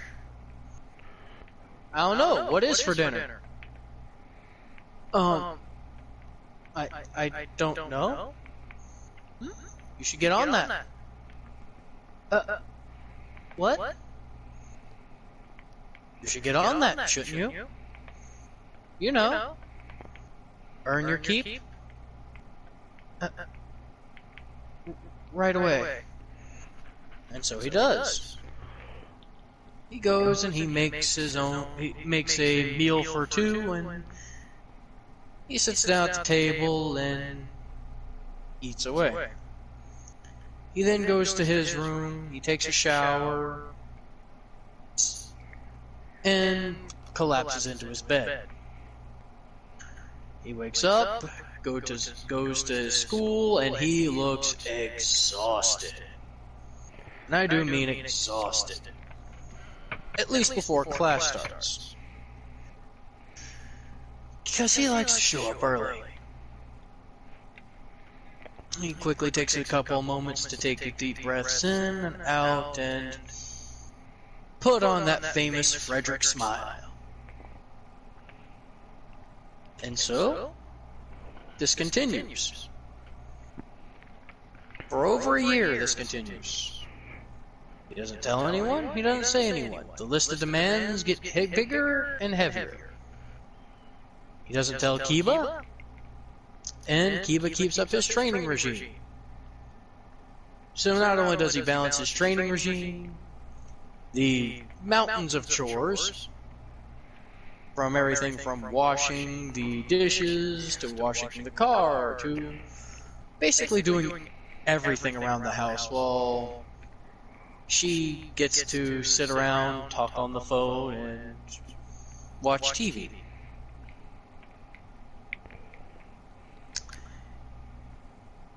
Frederick is basically goes from school to home to training to chores. The few reprieves he gets from doing any of that is whenever he asks if he can go out and chill out with Momo and Loki. He views them as kind of like a relaxing area. A way he can get away from his home, if he can even call it that. Don't get me wrong, he's happy that they took him in, and he doesn't like to complain. In fact, he just figures this is normal. He figures all kids must be going through this, but he never noticed Loki or Momo doing anything like that during the 2 months he stayed with them, but he just figures, maybe we're not as privileged. Maybe we're not on the same genre as they are, or same rate. Maybe I could do something to make it better. Maybe I could do something to make everyone happier. And so he tries his best more and more. And he figures after going out one day and coming home a bit later than usual due to the mild excursion he took with Loki to talk with this person whose name escapes his mind. Ouch. Sorry, I'm used to calling you Fallout. It's Hector. Hector.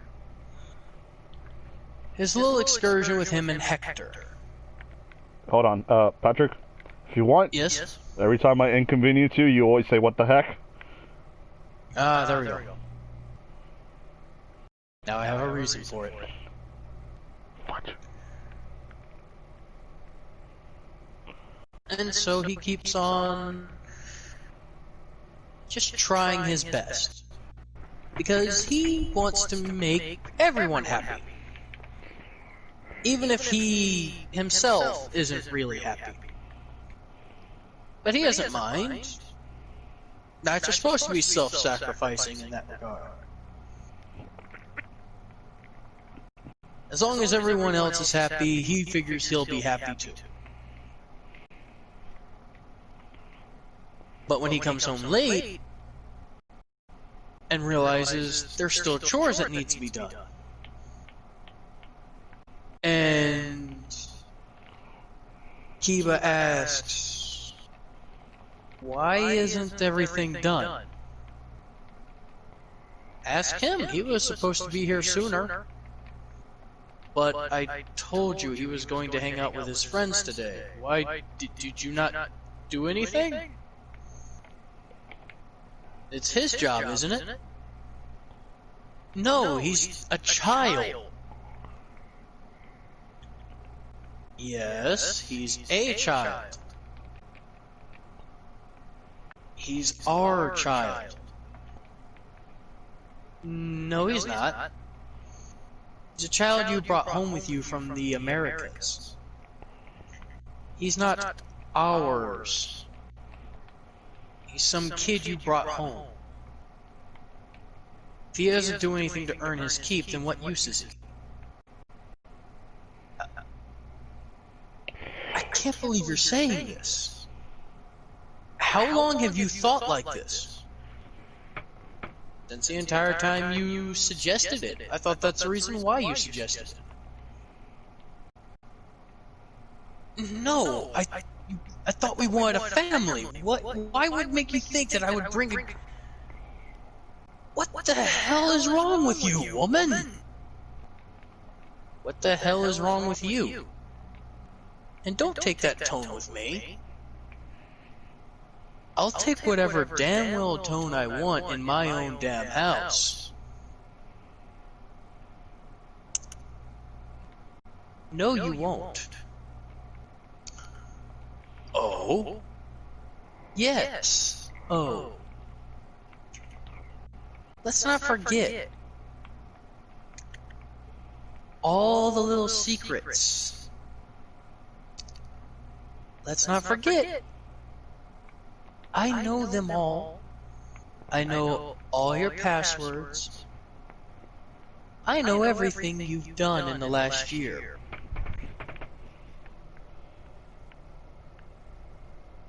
Don't try and threaten me.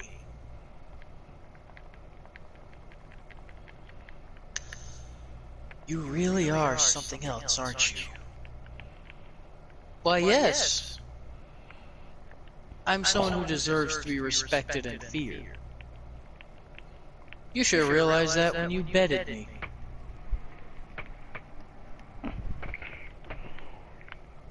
Frederick, go to your room. But I'll do the chores, it's not a big deal. Frederick, go to your room now. Right, Pops. He goes to his room. And then starts the shouting.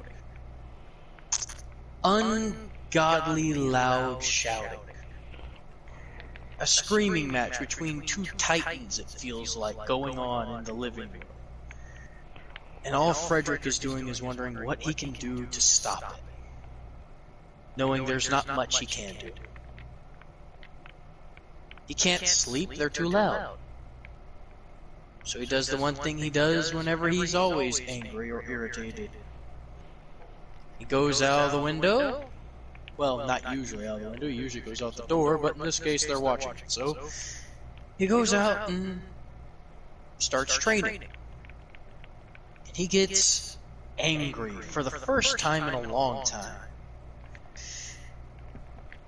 He puts up his barriers and he just focuses on them. He bends them and moves them, changes their shape, and then he starts thinking.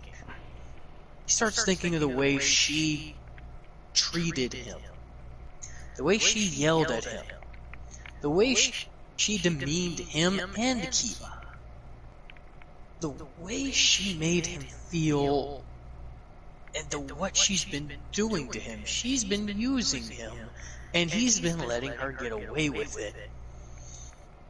And he gets angrier and angrier, to the point to where he's gritting his teeth so hard to where his gums are actually beginning to bleed, and he can taste it in his mouth.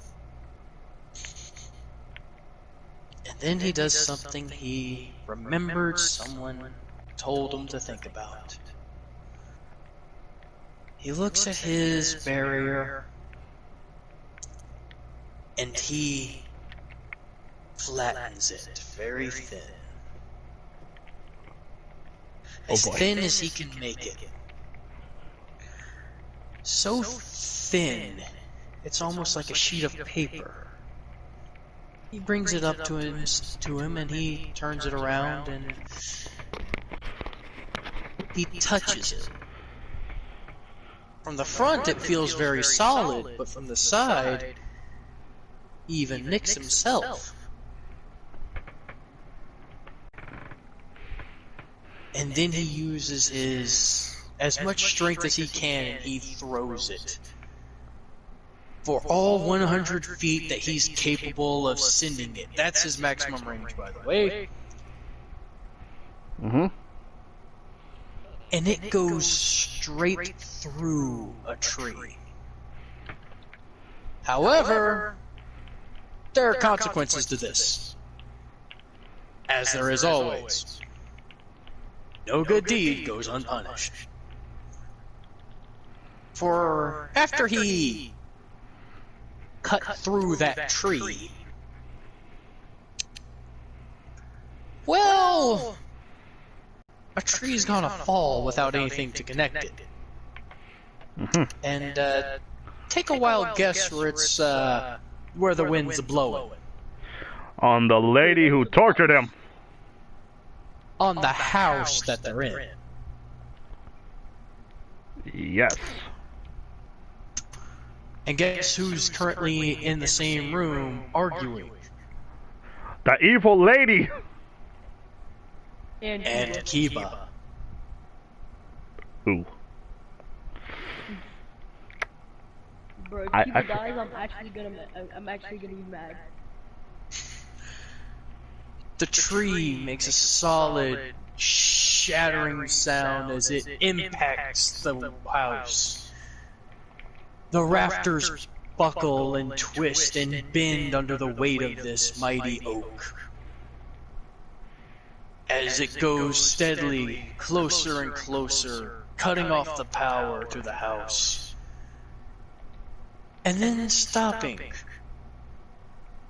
Kiva suddenly runs outside, wondering what the hell's going on, and notices Frederick, nose bleeding like a faucet, standing in front of a stump. Well, relatively speaking. And seeing that the tree has, well, was connected to it. Frederick, did you do this? I'm sorry? I just, I tried to go training. Y'all were so loud I couldn't focus. I couldn't sleep, so I tried to train and then I got angry and then I'm sorry.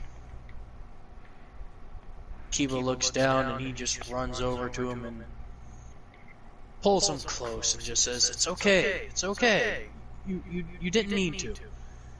Houses can be repaired. What I want to know is how the hell you did this. I thought you only had a barrier creation." He's gonna kick my ass. Yeah. A friend of mine told me that I could try flattening it out, and so I did. Reshaping it.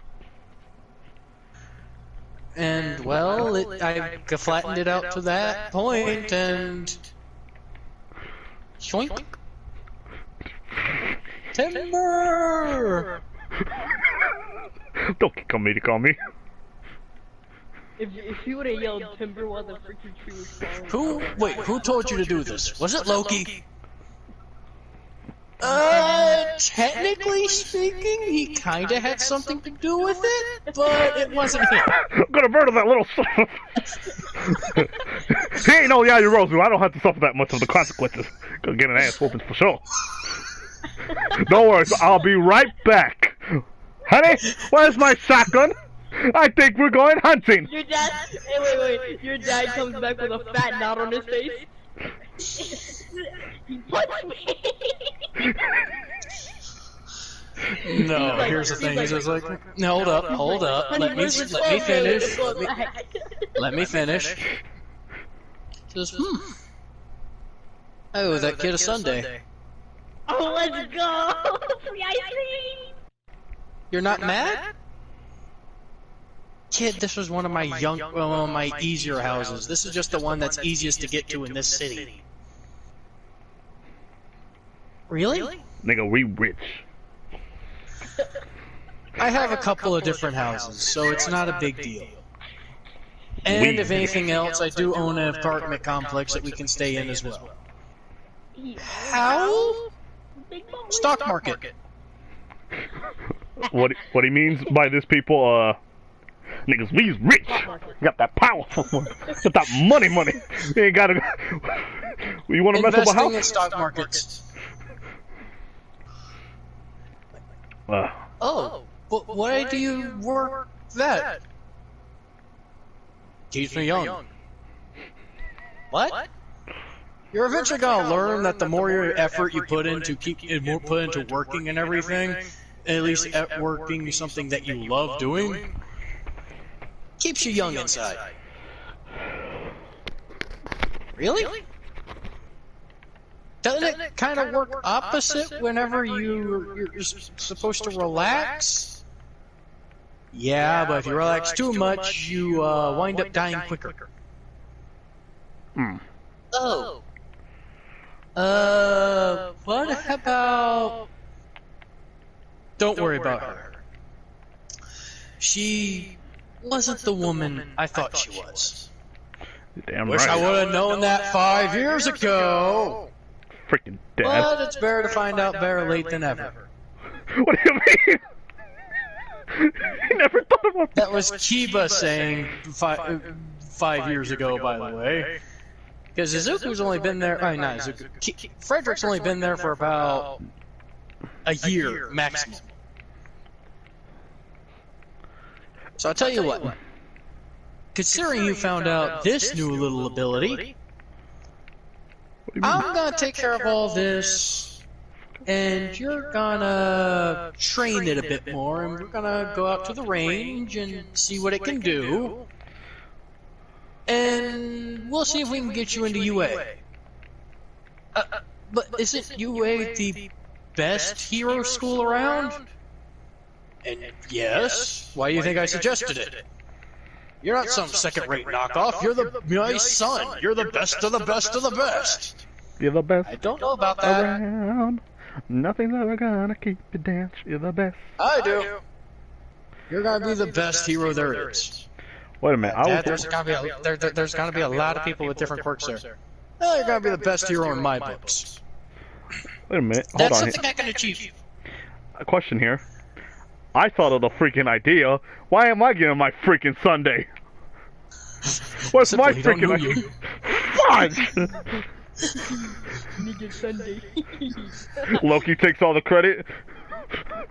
Oh, you son of a... Can't believe I gave you tacos. I definitely taught him that. It wasn't a random stranger. Wasn't a random stranger who learned how to fuse. Oh, he never said he taught him that. He said you were part of the reason. Well, all my stuff is gone. I had full diamond gear. I'm not playing that world anymore. I just Well, that does it for me. Hope you all enjoyed. Wow. I knew that there was a reason. I knew for some reason that the lady was not going to be liked due to the fact that I don't know why. It just gave me that old Cinderella vibes. The sun is good. Are we stopping here, or are we gonna do the entrance exam? I feel like we stop here and do the entrance exam next live stream. Hold on. Hey, do you want to go to sleep right now? I can still keep going for a little bit longer. All right. So. I mean, we can do it. It's Loki's turn. Yep. Hold on. For what? Wait a minute. Patrick did not go first on either of them. Your turn, buddy boy. Yeah. Then Loki, then me. I just want to keep playing my game in peace. Fine, let me pause a second. Wait, do you guys all want to hop on the course? No. No. Okay. Alright. So, he gets to the end of his middle school. He's already moved into a new apartment. His life has drastically improved. The end of middle school comes. He basically bids a temporary farewell to Momo as well as Loki. And tells them that he isn't going to be in town for the next few months. And that if he's lucky, when he comes back, you'll see him in Class 1A. And if you're not lucky, well, you didn't get into Class 1A. Simple as that. The amount of audacity you have judging me not getting to work. Oh, he didn't judge you. He didn't judge you, Dad. He said if you're not lucky. Because he's been renewed with confidence. Not only that, the whole mother treated him badly, gave him a bit of an attitude. Bakugo's gonna be like, do I know this person? Have we met before in a battlefield once? Not in your lifetime, considering you probably died in it. Your dad punched me 2 months ago. I still haven't got my Sunday. No, what do you mean you? I said you were a part of it, and he told me about that. He didn't tell you. Dude, the whole thing. Dude, I also have another idea. What if you basically flatten it, somewhat flatten it all, basically rolled it up in a way, or somewhat just all made it skinny, but made it so dense? Trust me. I got this, bro. Well, okay, fair enough. But Loki? And so the 10 months training program begins. His father, Kiba, takes him out to, well, basically the middle of the forest, and he runs him ragged. And I do mean ragged, day in, day out. Oh, wow. The training program that he had is paradise compared to what he's doing now. He's doing full-blown army drills. He's doing full-on ruck marches. In case you don't know what that is, it's basically where they give you a large sack, fill it with either gear or rocks, and tell you to march, and you have to be in a certain area at a certain time. And so he does. He gets just enough time to sleep, eat, and relax and do his business. After that, he gets straight back to training. Now, he isn't pushed to the breaking point. He's pushed beyond the breaking point. He's told to make as many barriers as he can as fast as possible. And he does. At least for the first couple of months. Then he's told to make as many barriers as he can, as fast as he can, and he's having hearing protection put on his head. Why? Because anyone who knows where this is going, well... Oh, fuck. Kiba brought us a bunch of ammunition just to be on the safe side. Safe side. He brings a bunch of... he makes as many barriers as he can, as fast as he can, and Kiba just uses them as targets, essentially. Unloading clip after clip after clip after clip into them. If they shatter, he fails and has to restart. If one of them shatters, he fails and has to restart. He goes through this grueling process over and over. His nose begins to bleed time and time again. And he's asked, do you want to quit? He says, no. Frederick ain't quitting now. He's got something to fight for. He's got some confidence in him. He's got some vigor in him, and he's ready to tear into... He's no longer that scared little kid. He knows what he can do. He's seen what he can do, and he wants to build upon it. And eventually he does. Not only does he make his barriers that much stronger to where they can withstand a even full clip after clip of bullets emptied into them, he also does strange things with them. He makes them appear out of the ground right below right below his feet, lifting him straight up into the air. He makes it to where he can build them in the air as he's jumping to them back and forth. Now, he can't create many of them. He can at most create about 5 at a time, and that's straining it. But not as bad as it once was. And instead of focusing on making them bigger, he focuses on making them more denser. Now, he can make them bigger, but doing so puts a bit of a strain on them. And then he figures out how to use them for proper combat. Not only has he learned how to properly control the barrier slash, as he calls it, he's also created a few new moves. One of which he likes to call the Insane Rubik's.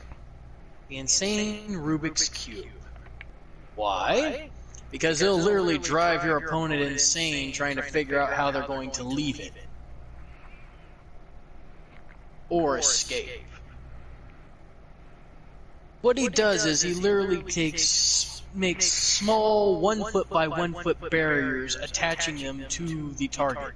Basically, he builds the barriers around a person's body, their limbs, their arms, their legs, their torso even, locking them in place. Why did he call it the insane Rubik's Cube? Because he hates Rubik's Cubes. He finds them a pain in the ass puzzle. So, he made a pain in the ass puzzle. That's just to hold them in place for him to actually get up close and start wailing on them. Because Kiba has taught him a few close combat style military techniques. Not everything, he hasn't taught him how to be lethal or anything like that, but he's taught him how to essentially disable people. Pop shoulders out of joints, kick at the right point in the leg to break a knee or shin, how to kick someone just right to make them crap themselves. You know, standard stuff.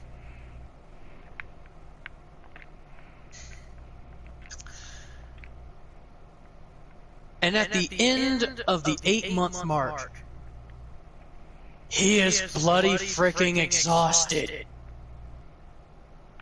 He's been doing this training non-stop for 8 months. He tells him, I need a break. Like, come on, Dad, cut me some slack. Sure, I will. Really? No. What? You just said. But you just said. I don't mean I mean it. Cut me slack. What you mean, son? Yes, I'll cut you slack. If you can outrun these. What do you mean there's? Pulls out the Glock. No. There's no, I know what training he's talking about, and it's the most cruelest one. One of the most ones. This involves dogs. And meat. Yes, it does. I know this from experience! Oh, it's most scary! It's so scary! I'll do the father voice right now. Now, son. Go for it. Now, son. The thing is, yes? your ass need to be a little faster. I see you a little. You don't run as fast as I usually see you. So I thought, heck, since we don't have, but I guess another couple of days, months, we don't know just yet. Until we have these months, I'm going to cut you some slack on your strength training. But to compensate for this, because you want a quote-unquote break, I guess this could be your break. You won't be able to do strength training, and then you'll ask me like, yeah.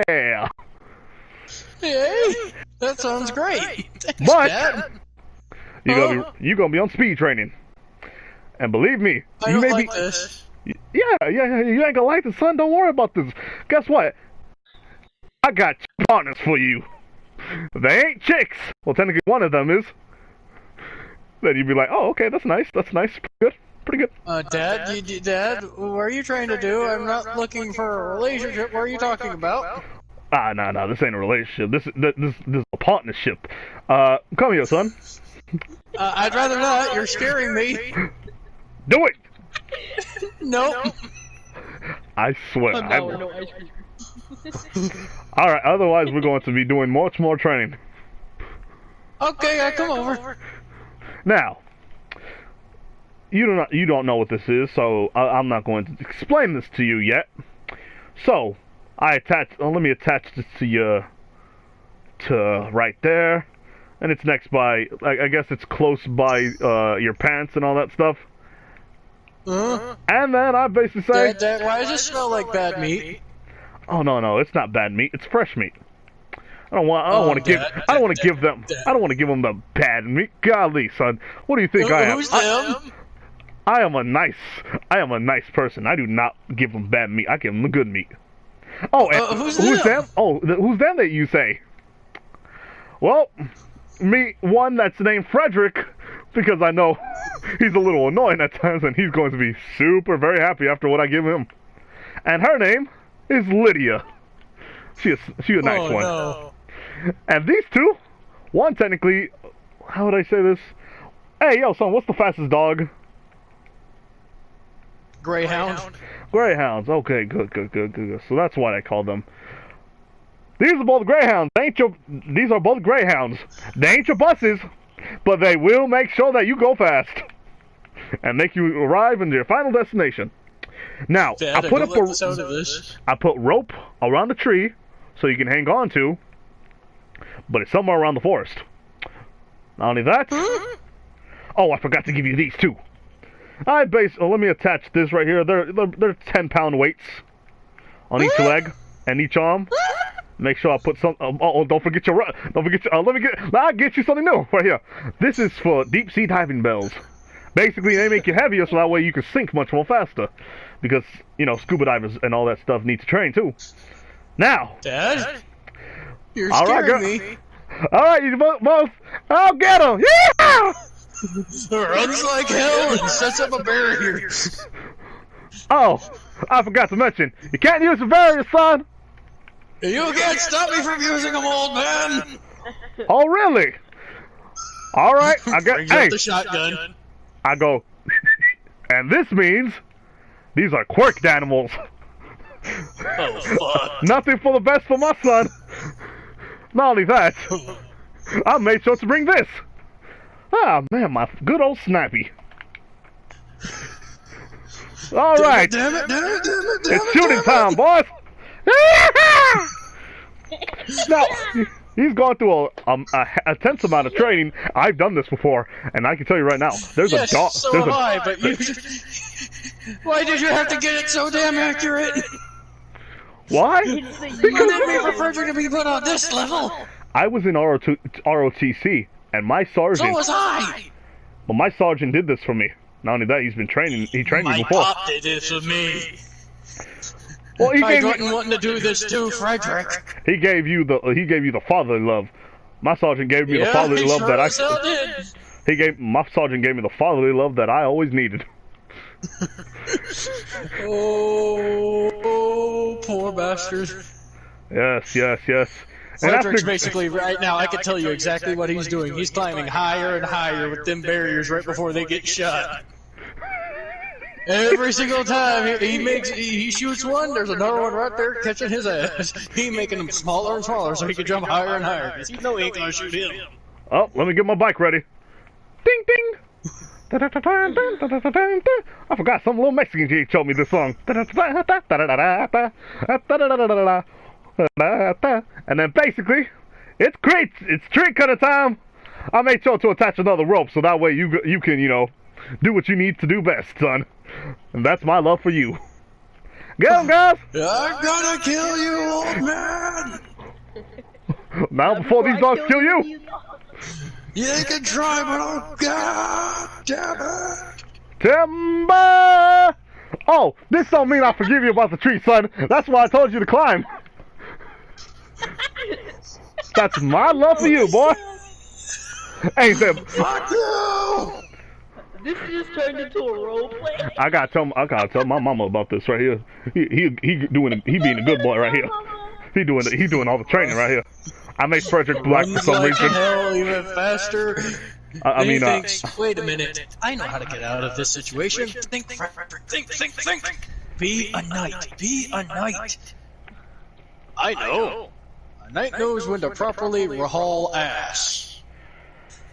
And proceeds to haul ass. Haul all kinds of ass. But not before he finds the biggest one of them there dogs. Oh, son! I forgot to mention. These two were actually mating before. And they got good old puppies. I made sure. Remember the last one on Christmas? I gave it to you. He's going to be your training partner. And you know what his quirk is? Super speed. Good! I need him exactly for that. Ramp. Oh.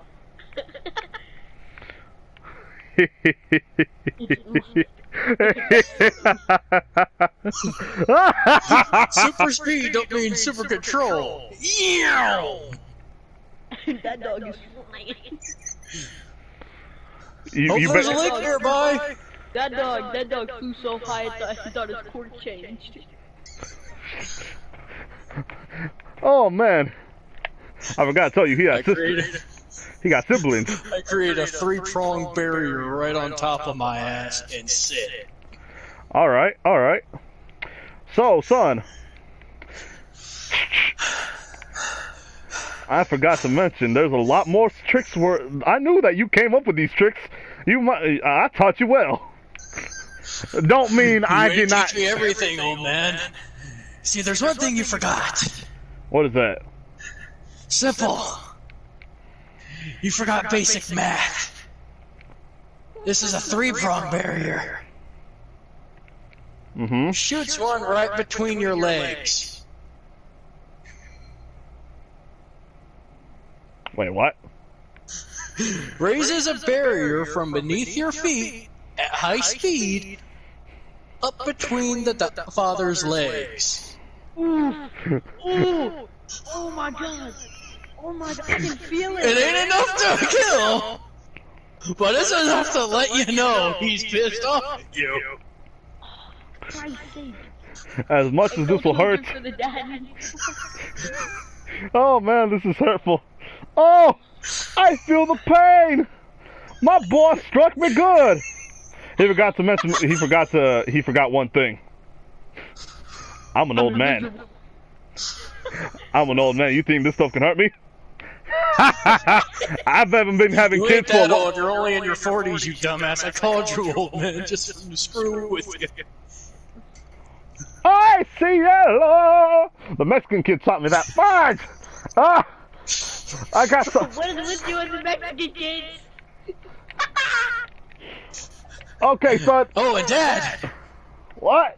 And I remembered this from you. Make sure you treat your enemies the same way they treat you. And proceeds to hit you in the head with another barrier. Fuck! Therefore making you bounce on the other barrier that's between your legs. No, that one was long disappeared. Okay. But Hey, if you son. did, that would hurt. Like, Oh no, that one's knocking Kiba out cold. That one is aimed at the temple. He is out cold. Kiba wakes up. He's up on the tree with the piece of meat on his backside.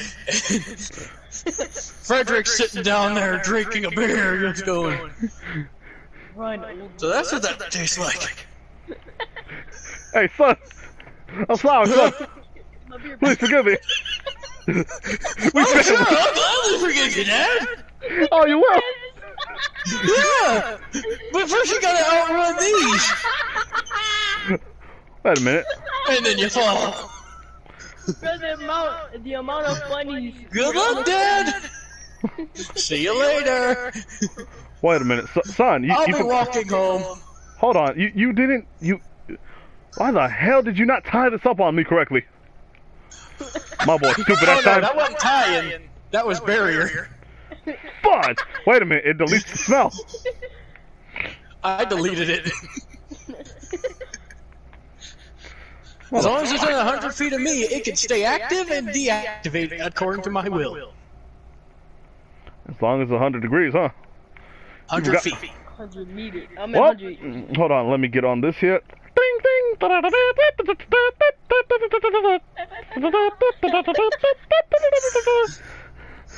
Why is this just turned into a massive role play? No fucking clue, but it's funny as hell. Roll with it. True. This is when basically Frederick steps on something, and at first he thinks it's a piece of crap. But no, it's something because the father knew something not like this would happen. He did not anticipate the whole ball thing, but he anticipated he's going to like fight his father. He thought, hey, why not just give my son one more thing? An explosive mine. Basically, strong enough to basically bounce you back up and back and forth. These are so well hidden that basically, the moment you step on it, you're not going to feel a thing.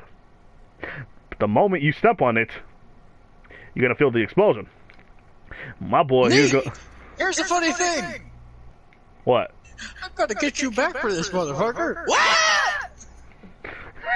He goes flying into the air. This boy, and then catches himself on a barrier. Because remember, as long as it's within a 100-foot radius of him, he can create a barrier. How many barriers? It can be however hard or soft he wants. And he's already released the two that were holding you to the tree, which means your ass is fallen. He has access to all 5 of his now. All so 5 of his? So he can pretty much just skywalk. But which means that the thing is no longer there on me. Exactly, as I said, they released you a while back ago. You got meat on your ass. Run, bitch. Oh, he's a good boy right there. Oh man, I got to tell his grandma to give him something good to eat. He's a good boy right there. Oh, by the way, you come across your sniper rifle, it's completely empty. Clever girl. Don't forget to do that, motherfucker. Hey, don't kill the dog. You gotta run from him. No, he was gonna try and shoot me out of the sky. Run, Forrest, run. All right, give me something. Let me get right here. Gotta take this out of my boot. Oh, it stinks. He probably would have clicked that. He would have saw you freaking clipping the You're like, son of a bitch. I forgot to check his boots. Man, I got a whole lot of other places. Faster, I'm already. Man, that's a whole. Faster, I got plenty of barriers and plenty of speed. I already got a head start on them. He wouldn't have another. He wouldn't have more ammo hidden on his person now, would he? Yeah, no. We came out here for training. Why would he carry more ammo on him than he needed? That's crazy, but he's not that crazy. Then again, he did stick quirk dogs on me. I proceed to run faster. Oh, fudge! My boy forgot that I still, if I have bullets, if I have guns, I got one thing that he forgot. RPGs! Okay, no, I'm cutting it there. No, that's stupid. That's stupid. It would be funny though. You can't even have an RPG. Maybe, but no, I'm cutting it there. Can you Fair even enough. have an RPG? The training camp ends early after that whole charade. Oh no, you know, after what you did to me, yo, father, I was training you. It was full of love. You did it out of revenge. Yes, lovely revenge. I'm lovely. Put my foot up your ass, boy. It's always talking shit to me. You can try, motherfucker, but I guarantee you're gonna wind up with that foot trapped in my boot in your ass. Remember, you're quirkless. I'm not.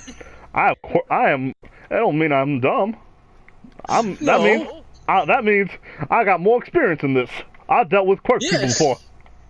Yes, but you haven't dealt with someone like me. I've trained you. I think I know you by now. Yes, you trained me, but you ain't teaching me everything. Obviously not, because I hit you right in the nuts. Hey, that was a surprise attack. Yes, and surprise attacks are often the most effective when they're surprises. No man should go through that pain. Maybe, but you put me through running after having dogs run after me, so screw you too. Hey, that was full of love. I love you so much that I put cork dogs on you. And that was full of love for my father for showing him how much I love that training. Now see how much he enjoys it. I don't enjoy it. I don't enjoy it. Well, too bad. That's what I'm going to tell your mom. I'm going to tell your grandmama on this. Well, you're going to be pinching your chicks for never. Yes, Loki has his first video up. Oh, yeah, I forgot. Anyway, I think that's... Are you going to end it off on that part? No. They take the last 2 months to come back, kind of relax, and they see that Dagobah Beach is actually kind of fixed. It's actually cleaned after Deku did all that. Yeah, it goes like, huh? That's nice. So we get out of the car, us all cut up, bloody, bandaged. Dad having an ice pack on his nuts. You having something on your ass. Don't forget, you got bitten, boy. You did not get out of this. Bitch. You did not get all this scot-free. Of course I didn't get out of this scot-free. You know how many times I had to fall and catch myself? Rolled ankles for days, man. That's a good boy right there. That's full of love right there. I love my boy so much.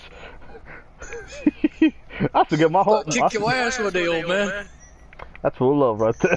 That's a good boy. Right there. Yeah, I'll kick your ass straight full of love. I'll kick the love right out of you. See, he's adapting. He's gonna be adapting to kill me one day. After all the shit I pulled, yeah, pretty much probably deserve it. Anyway. So, the last 2 months they kind of spend recollecting and basically doing intense actual book study. Mainly because they realize, oh yeah, the physical portion's only half of the shit. And his Japanese writing is still not so good. Speaking it? Perfect. Writing it? Fudge.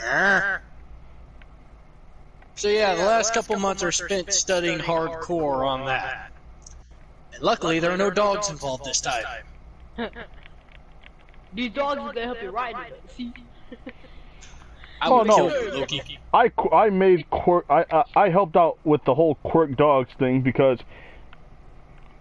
basically, I guess Oh, you Kiva. have no idea what you just done. You started a war. No. What he has just done, I was gonna go mild to help him increase slightly. To push him more in a minor direction. What you just did helped him figure out how to problem solve like that. Which means you just made him a hell of a lot stronger. So thank you, Fallout. You're welcome. You just screwed up. No, I I didn't. don't really have a training partner. My whole thing is to make people stronger. That is my thing. I like helping out people. By technicality, if you're trying to say that I suffered, thank you for making me suffer. Anyways, I gotta legitimately get going from the call and everything and take care of a few other odds and ends. It's been fun, guys, but this has been your humble narrator, Diomedes Rouge, saying goodbye. Okay. Well, Loki, it's your turn. Okay.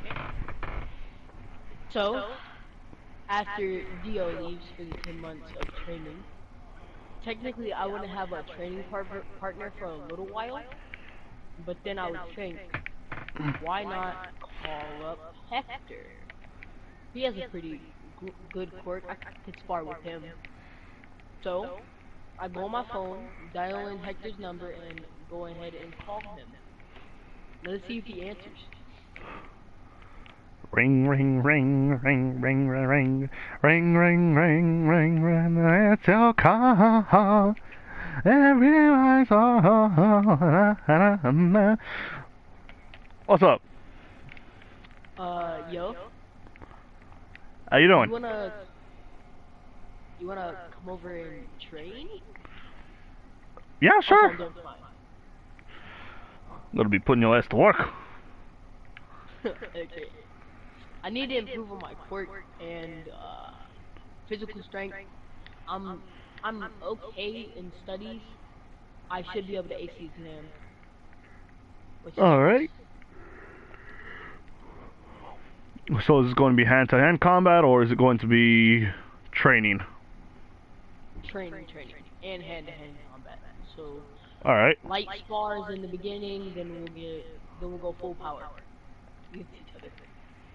All right. Eventually, and then we'll start using quirks. But I don't really like using my quirk against people per se.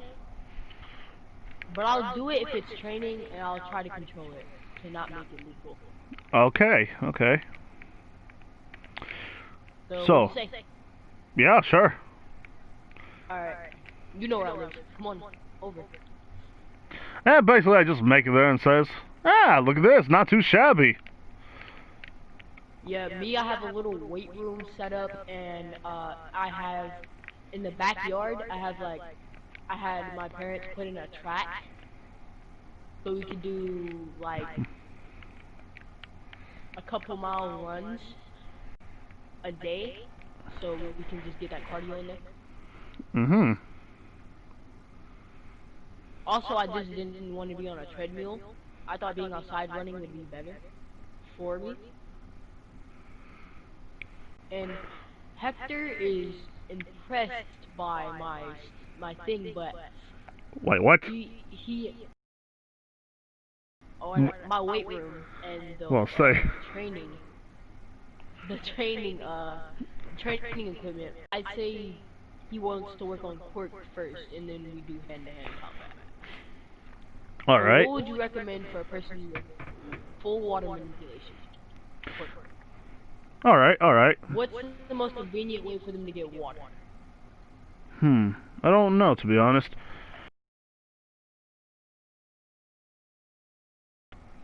And see how strong you are from there. Okay. Basically, he does that. And he's holding on nice and tight. I grab it. And basically, I see how strong his actual physicalness is. It's roughly around as much as mine. A little bit weaker, but still.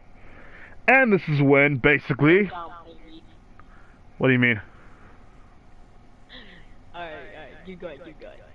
After that, this is when I fuse with him. You motherfucker. And then, Okay. after all that stuff, we fuse. And then basically, after that, we just start sweating.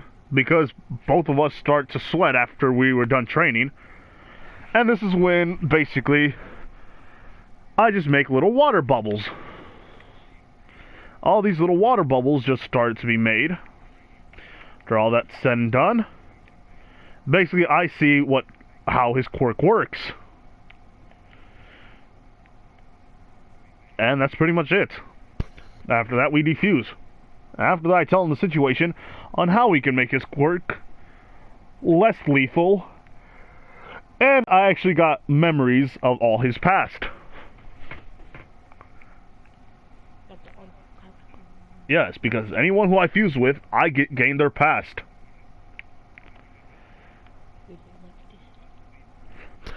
So, by that logic, I also gain understanding of the training. Heck no! We're not doing this. We already did it. It's already set in stone. It's nothing bad, actually. My mind is also trained.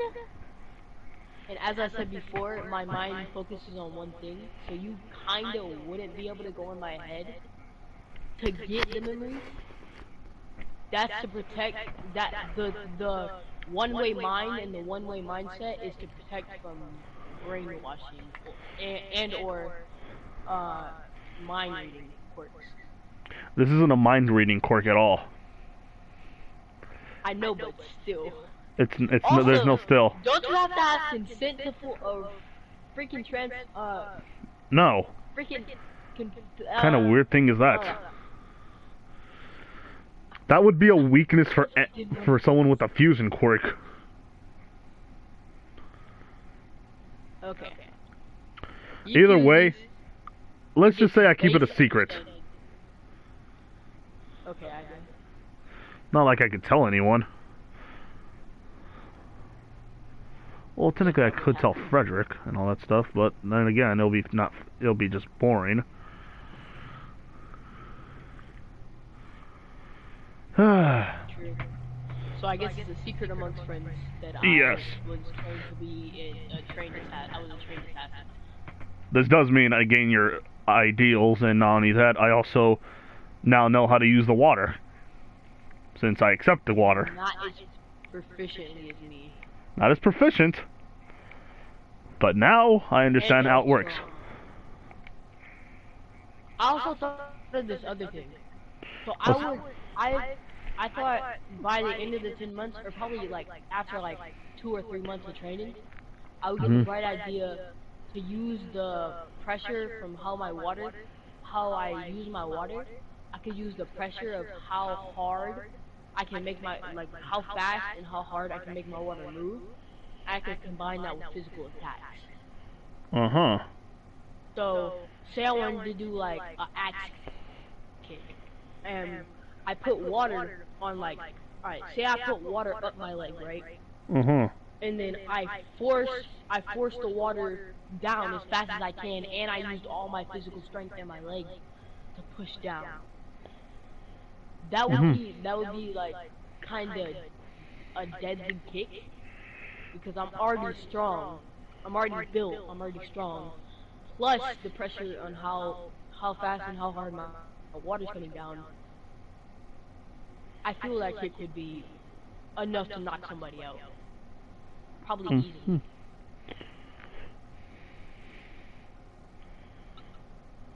Combined with my physical strength and my quirk.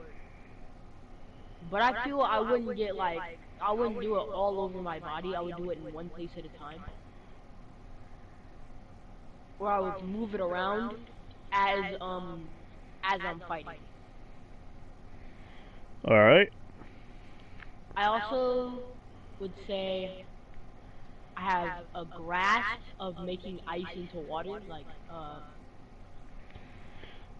have a grasp of making it somehow form into water. So it takes me about 5 seconds to turn like a small, maybe. Alright, say Todoroki threw an ice beam at, like a big iceberg at me. I'd probably be able to melt it melt it and turn into a giant water source in around like maybe 10 seconds. 10 seconds. Mhm. But that is a huge drawback because if I could do it instantly, once I learn how to manipulate the moisture in the air, then I'll know how to instantly manipulate ice. And I won't learn that until maybe around the stand arc. Or no, training camp arc. Mhm. That's when I'll learn that. Cause I'll go with Izuku to go find Koda because you know why. And Female me Coda? and Izuku are gonna fight. Yeah. Me and Izuku are gonna fight Muscular. And Koda. Because Koda technically is gonna be older and a female and in 1/8. So yeah. I was also debating if I wanted to meet Koda in the 10 months. Like in this period. Koda and Todoroki. Should I meet them in this period or no? Do you think? Let's just say after the whole freaking after class 1A got attacked, or you know the whole like training USJ arc. Uh-huh. Basically, after the fight happens, they add in another person. Got you.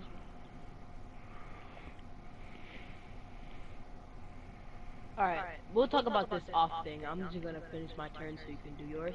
All right. After this, we'll be done, and after that, we could do another part of a live stream where we could just do something. I don't know. Alright. Well, for me, my my ice thing is gonna be for 10 seconds. It used to be 30 to melt one of Todoroki's icebergs, but now if she threw a iceberg at me, I'll be able to melt it in around 10 seconds. Mhm. 5 if it's a small iceberg. But with her fire, I have an easy solution for that. Just cover her left side in water. Basically. Or is it her right side? Her left side in water. I mean her left side. Her her left side is technically fire. Right side is ice. So I would just douse her in water, so she couldn't ignite her fire. And if she did igniting her fire, I would just put it out. Mhm. Which then will make steam. So once I learn how to control moisture in the air, I would turn that steam right back into water. Who knows? I do know that you can make a whip. Yeah, I could do that. And I can make, technically I would call it water armor, but it's not like full armor. It's like, it basically boosts my physical attacks by combining my quirk and my physical strength. Alright. And it's not lethal. And I have like a way of like dealing with anybody if I really need to. Like quickly because I'm an assassin, I've learned pressure points, so I know how to lock someone up to deal the final blow. So I'd probably hit you in the correct pressure points to lock your body up, and then I'd probably just roundhouse kick you in the temple, just to knock you out, and then it's over. Then I'll release your pressure points, and then take you to recovery. That's basically what I would do anyway. And I go ahead and teach you like basic pressure points. So you could lock somebody's body up, but it's not as proficient as mine, because if they have enough physical strength, they could probably break out of it.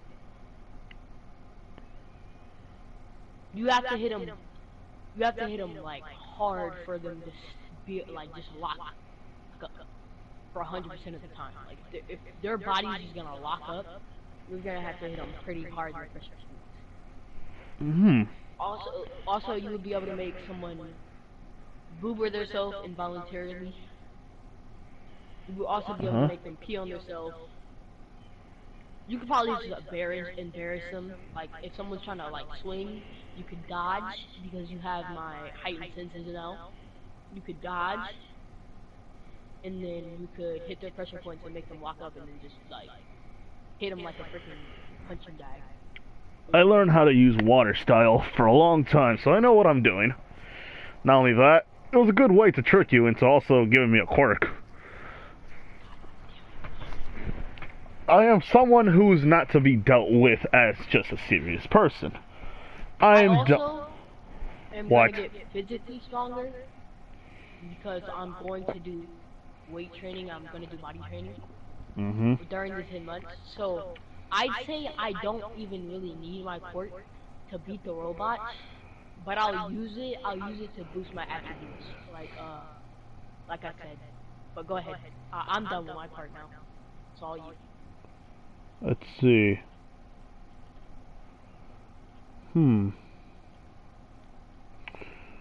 Well, let's see. I could go. Hold on. And let's see. All right. So, after finding out that I'm going to be training as well with Loki, and tricking him into giving me his quirk. Yeah, pretty much. I will develop some heightened senses, understanding of pressure.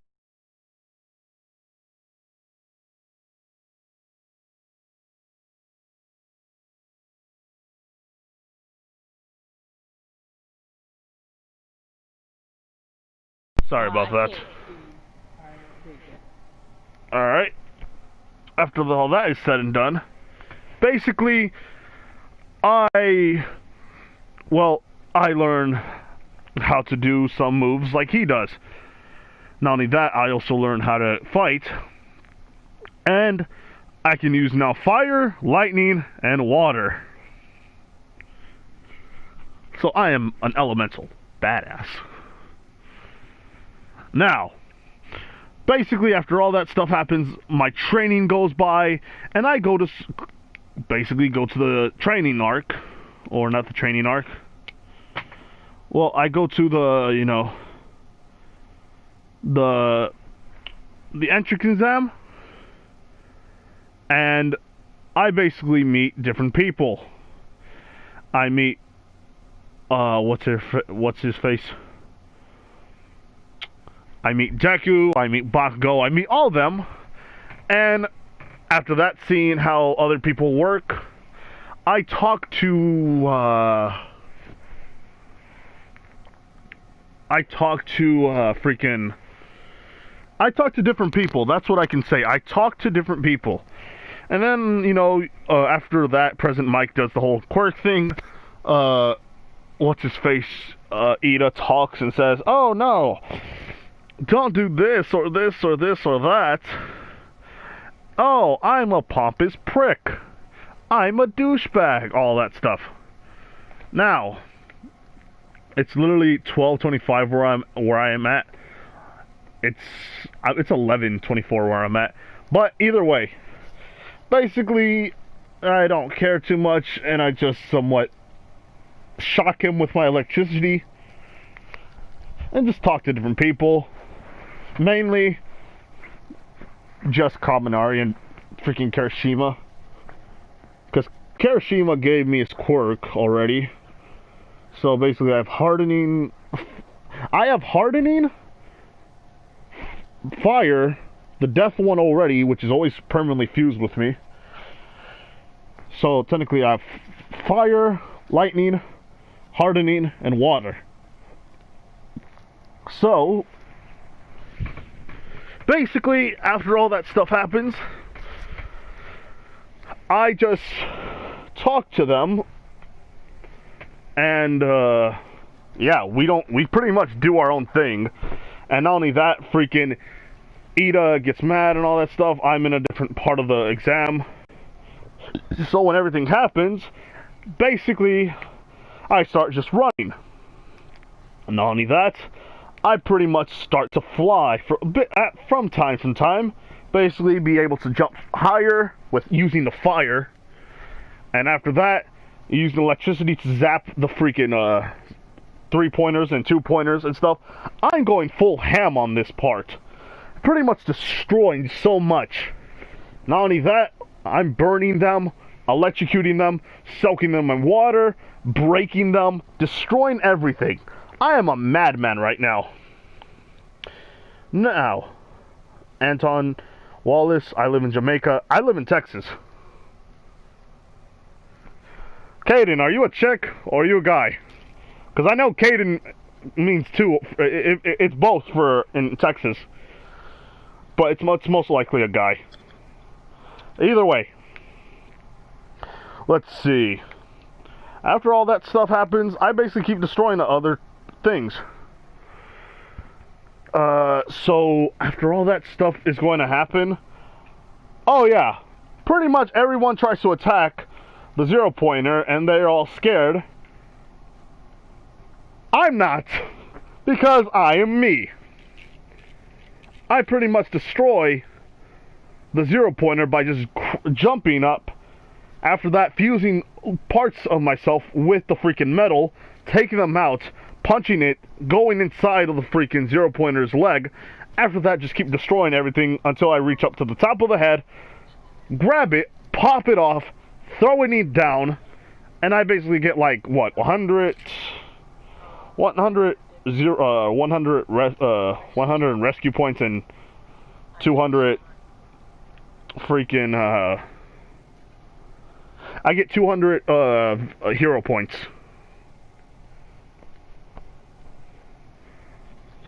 That's pretty much it. So, this part, it's just basically how we're going to do in the story. And this is part 1 to a 3-hour freaking part of what if we were basically in the My Hero Academia universe. We went over a lot in this part. Yes, we went over a crap ton with just the 3 of us. And that's a lot. So give yourself a little round of applause. Also, guys, if anyone is interested, and if anyone actually watches my channel from here, which I'm not begging for subscribers or anything. Go subscribe to the channel. Don't. I'm not gonna beg for subscribers. But with the thing with the Percy Jack with the what if Deku was Poseidon's son? Part 1 is gonna be coming out tomorrow morning. Probably around like 12 or 1. I might I might invite like Fallout into a party so he can like give me little tips while I'm doing the what if. I'll give you big tips. Big tips, no homo though, cause that's that gay stuff. But I'm probably gonna start recording around 11. Fallout. So yeah. Mm-hmm. I'm going to use the restroom. Alright.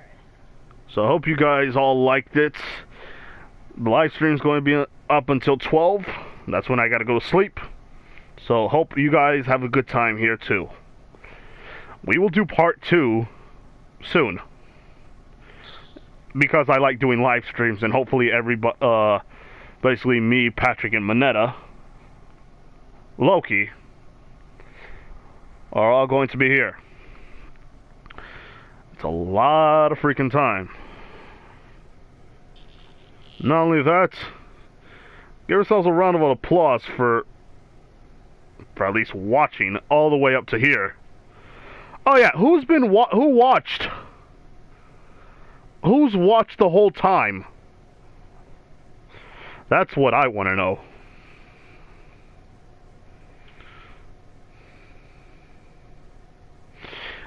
Oh, wow.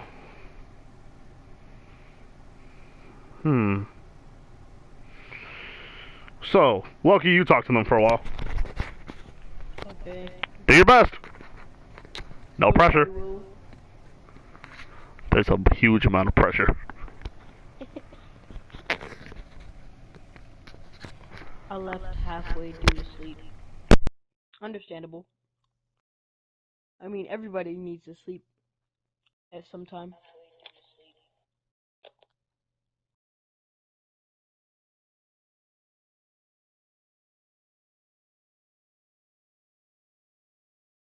Oh wait, somebody else just joined. Well, hello, whoever else just joined.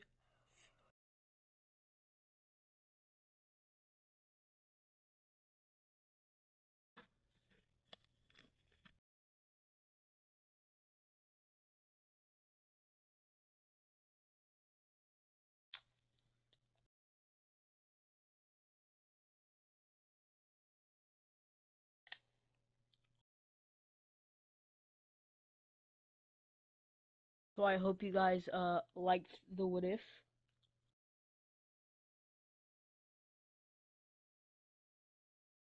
I thought it was pretty good. Myself, well, I technically think everybody thinks their what if are good, unless you don't, which is not good because you should think anything you do is good. What if Deku was Donkey Kong? How would I, how would I or Fallout go about doing? I Fallout or Pat go about doing what if Deku was Donkey Kong? Like, would it be a transformation quirk, or would it be like, I don't know, is he like, is it a transformation or a mutation?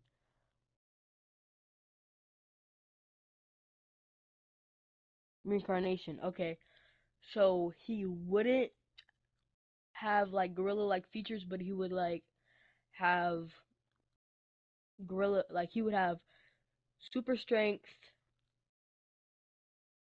and that's basically it. He would get super strength from him, and like I'd say enhanced reflexes. No mutation. Okay, so he would get super strength and enhanced reflexes, basically.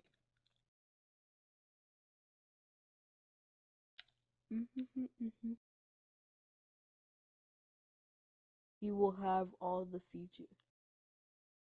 I'm back. What did I miss? And Loki, I commented your first video, and I just finished that video now.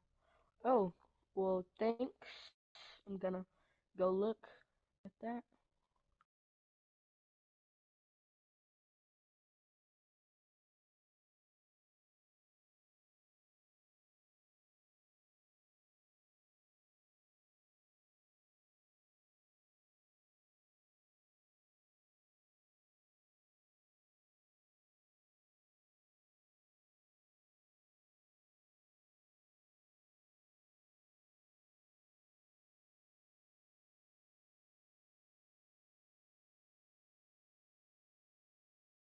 Well, thank you for the feedback. So, you're technically the only one that voted, so I guess Deku's staying quirkless. I'm going to do Would a Donkey Black Panther What If. Okay? And I can't wait for part one for that What If. I also enjoyed it. I feel I did okay for it being my very first What If. And I'm telling you, part one is gonna be so much better because I'm probably actually gonna write their names down so I don't constantly forget it. Because I was constantly forgetting Zeus's daughter's name, which I have in my head now. Her name is Talia, which is the ship, so I should have that in my brain. But now I have it in my brain, so I won't be forgetting her name all the time. And I've improved on my storytelling. My channel name is called Klaus What Ifs. Okay, I might have to. I'm gonna check you out and see what your channel's about.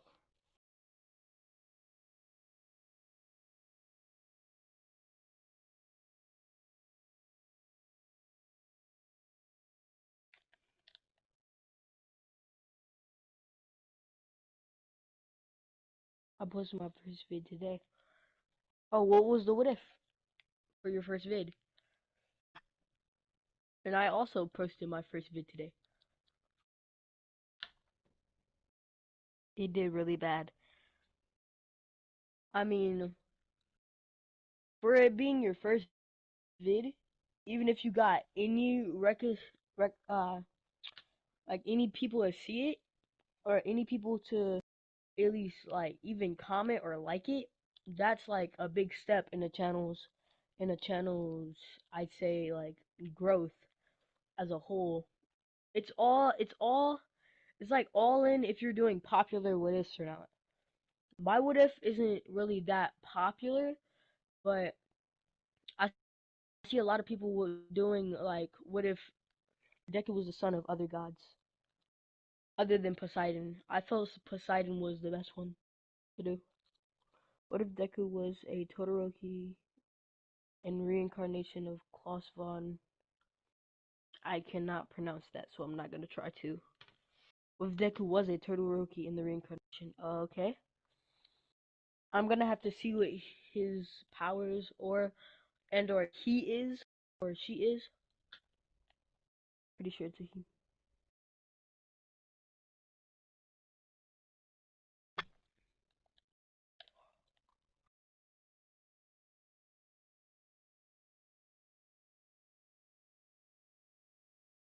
Wait, Tina, do you have any recommendations for me or Fallout? What if Deku was Darling and Frank? I.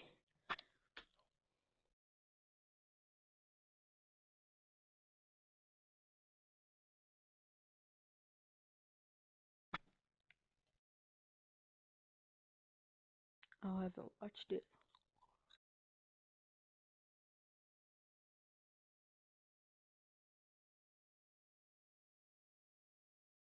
Oh, a Doomslayer. Do a Doomslayer. What if? Not yet, of course.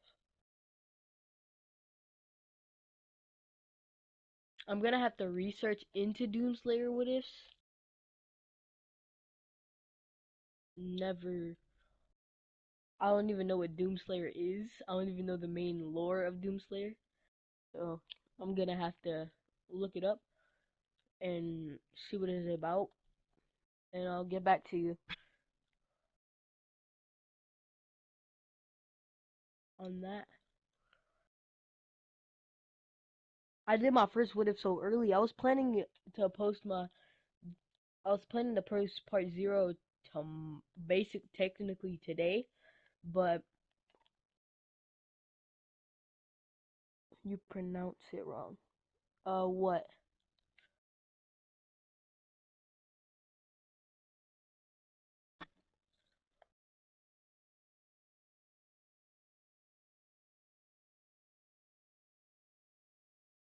if you're in high school DxD, which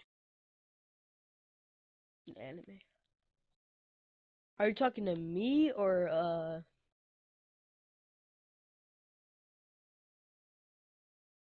high school DxD? Akano?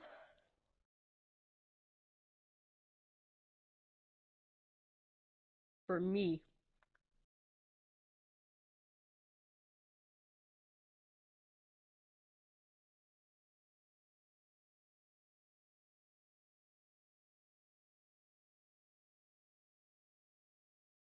Yes, Loki, and okay.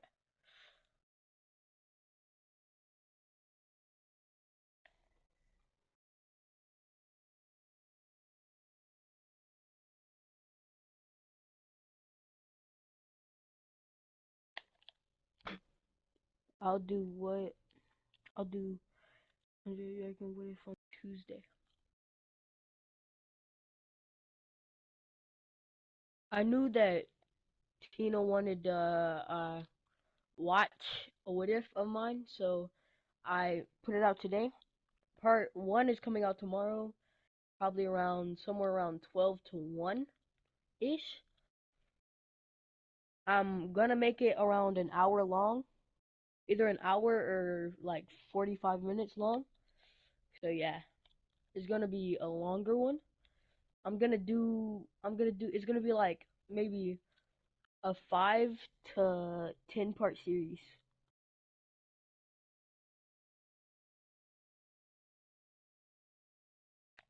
So yeah,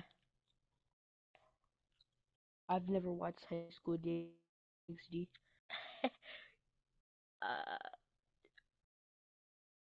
what if Deku was and had has Janitor Rex's powers? What are Janitor Rex? I can't not pronounce the first part. Generator Rex. What are his powers?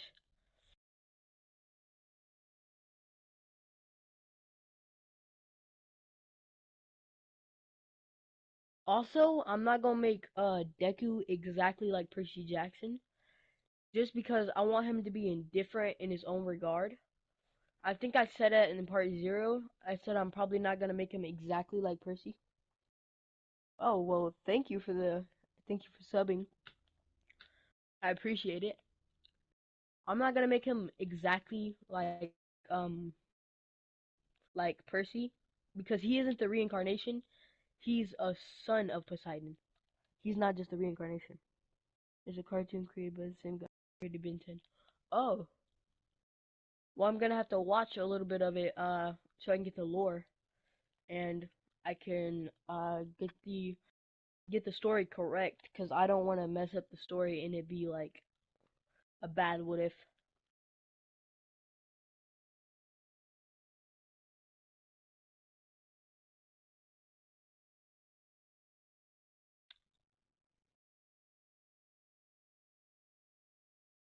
But I am like, one thing that's probably gonna keep going with my channel is I'm probably always gonna think upgrade Ben 10. Okay. I'm almost always gonna ask for you guys to comment and tell me like your thoughts on the video, and how you think, like I'll probably ask you a question and give you guys some creative control over the what if. So it's not just me doing the what if, it's like we're us as a community is doing the what if, not just Loki. It's Loki and everybody that decides his content is good and wants to subscribe to him. I feel like that's a good way of doing it, because I like you guys' feedback.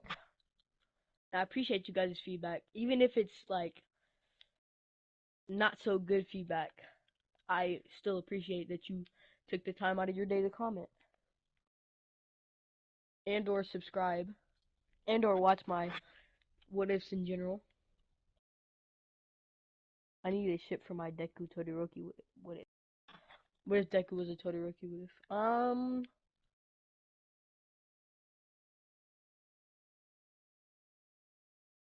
It depends on the personality of your What if Deku was the What if Deku has the Omnitrix, which Ben 10 Omnitrix the reboot one?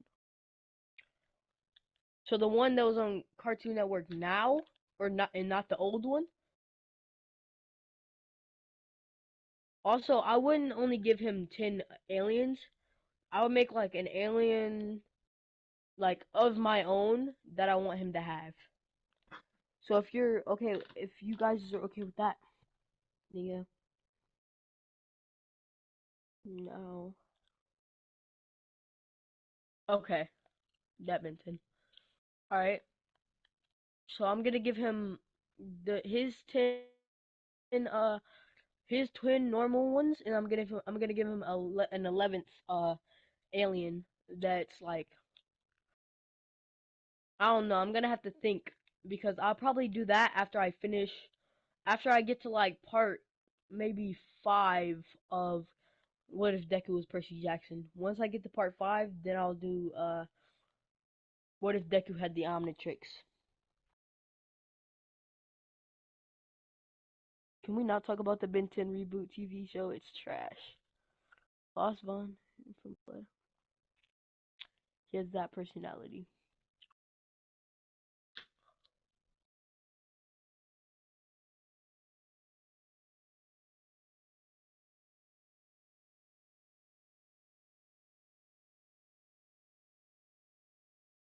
Okay, at least you have good ideas on it right now. I get like I feel that that's one of my strong suits is ideas because I can give you some what if ideas for sure. But my storytelling isn't that great, but I can do it. So yeah. Hey, follow. What if Issei had Nine Tails and the dragon? Uh, I don't know. I'm not follow, and follow is in the bathroom currently. I'm pretty sure. Also, uh, I could do what if Deku had the boosted gear, but like he wasn't in High School DxD. He just got the boosted gear like, like randomly. I'll say that's his quirk. Like what if Deku had the boosted gear as a quirk? I feel like that would be a good what if.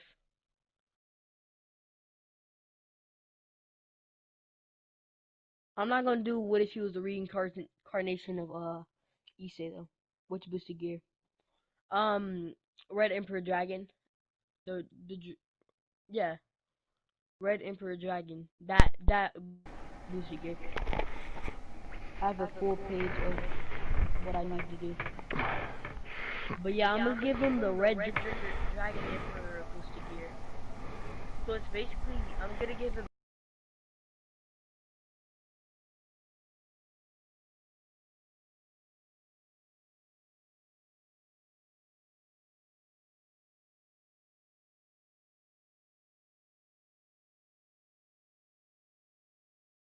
red and like red and green and like his little orbs that light up are green. I'm gonna switch that around. So the suit's green and the little orbs that light up to know you're boosting and it says boost. The little orbs that light up are red. So he's gonna be the green Dragon Emperor, which is one I'm adding in for Deku. I'm gonna say that's the strongest Dragon Emperor. I can make it in the DxD universe, but I don't know if I want to do it in the DxD universe or a high school. Or My Hero Academia. Follow? What? Hello. Hey. Nothing much.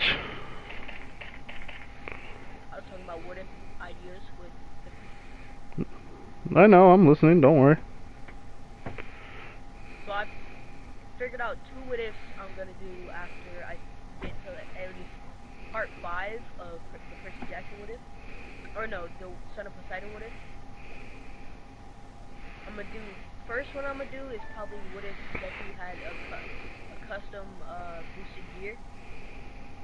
Maybe in the High School DxD universe. I have to think about it. Because then I have to go with the arcs in the High School DxD universe. So then I have to rewatch High School DxD. But that, what if Deku was in had a custom boosted gear, which I'm gonna make his boosted gear the strongest one. What if Deku was the Overlord in Overlord? I've never watched Overlord, so I can watch it.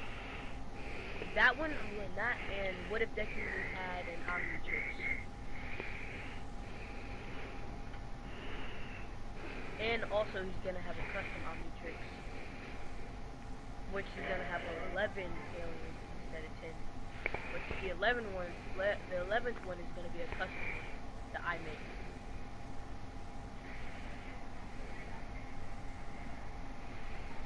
So yeah. What if Issei was Marvel's Tombstone in High School DxD?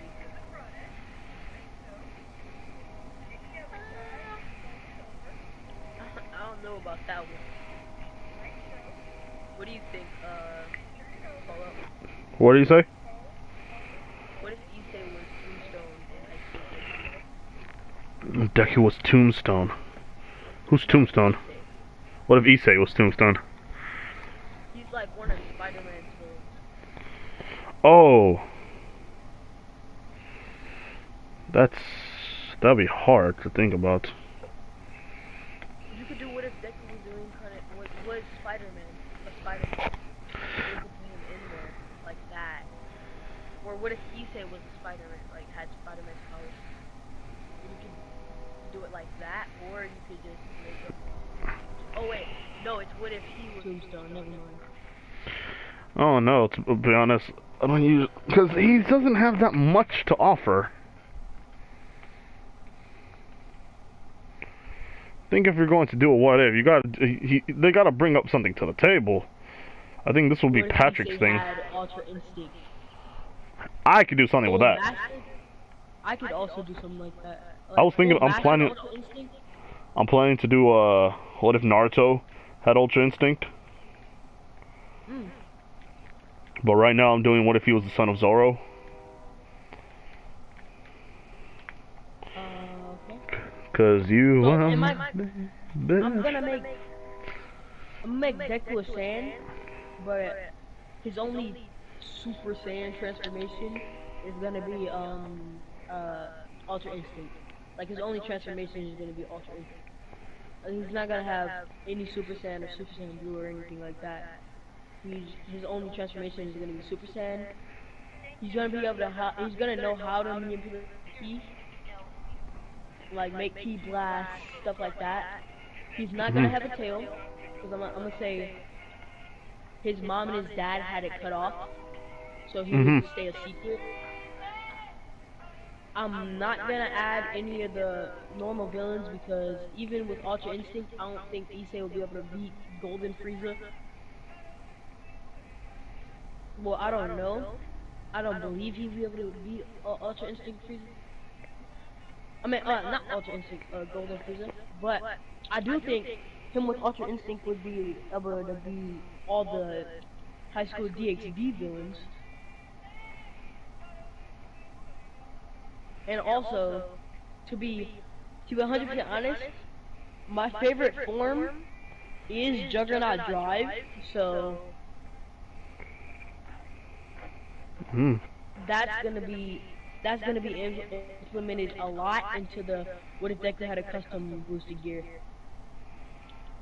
And his custom boosted gears, one of his upsides over the Red Dragon Emperor and the White Dragon Emperor, his Juggernaut Drive doesn't cause you to die. Like, it doesn't take your life force away like the normal Juggernaut Drive does. It It's just like when you go berserk, you go Juggernaut Drive.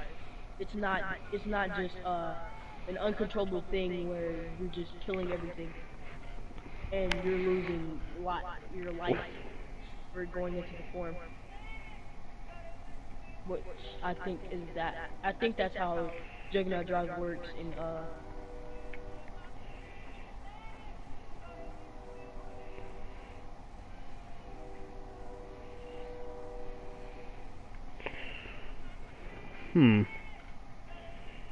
I don't see Issei Tombstone working with geometry Grimmery at all, cause Tombstone Issei he's on Mob Boss and he has his own gang. That too.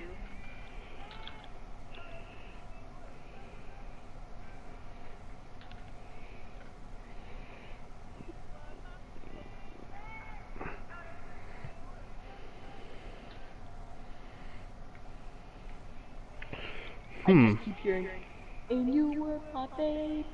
It's the feeling. I like that song.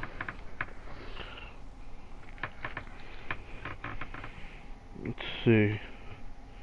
What else do the fans got to say right now?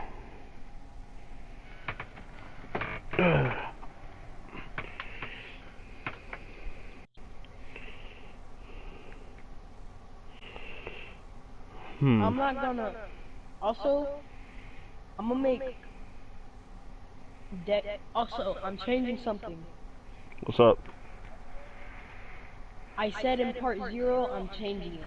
Inko doesn't die. But he does. Should I make her die still? I don't know. Give me a second here. I need to change my battery. Think about it. You just think about it. So far, I'll do anything, but if Deku acts real too. Thanks, dude. Well, yeah, I'm not gonna make Inko die. I'm gonna say Inko is allowed into Camp Half-Blood, but to be allowed into Camp Half-Blood and be a human, you either have to be you have to be these requirements. You either have to be the mother of a demigod or the father of a demigod. You have to be pure heart with like no malice in your heart towards any demigods or gods. Like, and you, yeah, that's basically it. And if you like get angry with a god or something like that, you'll still be allowed into a Camp Half-Blood. But like, if you want to kill that god, if you think about killing that god and stuff like that, you'll be kicked out of Camp Half-Blood. Like, for being a human, you have to be either the father or mother of a demigod, and you can't have any malice towards or killer intent towards any demigod or any god. What if Deku was Sonic's werehog form? And if I'm lucky, maybe 3. What age are you when you were? 5, 6, 7, 8. So 8. You're 8 when you're in the 3rd grade, right? Yeah, you're 8. So when he goes to Camp Half-Blood, he's gonna be 8. And when he gets out, so 3rd grade, 4th grade, 5th grade, 6th, 8th grade. So he's gonna train and train his mind, which he's gonna be extremely smart. He's gonna train and train his mind for 5 years. Plus, he's gonna go on the quest to go, which is the ship, and they're gonna get even closer whilst on that said journey. But you'll hear about this in part 1. All this stuff in part 1. So yeah. What if Deku was the reincarnation of a Judah? Who's what? What if Deku was the reincarnation of Vegeta? Thought of it because of freaking Lasto. So if that was the case, I have to give him props.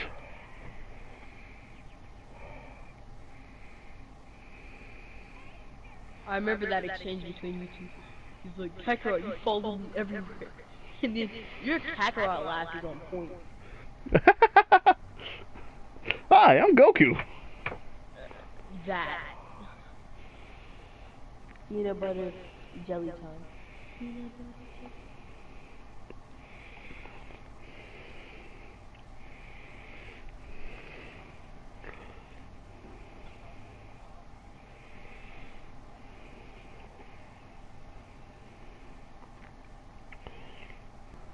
Dang. That's how I'm starting to record.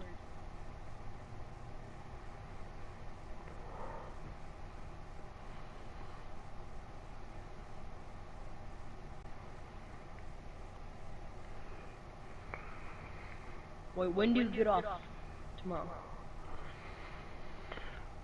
Like from 11 to 9 p.m. Okay. Well, I'm probably gonna record part 1 by myself then. Or I can have Dio help me. If Dio, I don't know if he'll agree to it, but I can have Dio help me if he's online at 11. Other than that, I'm probably gonna do it by myself. Ginger research, what is Deku with a Super Saiyan 4?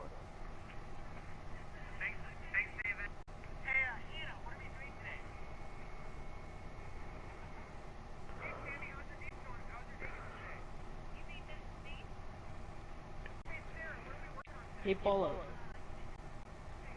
What happened? Technically, we could record it tonight, and I could just post it in the morning. Well, I could record it tonight, and I could just post it in the morning. Hold on here.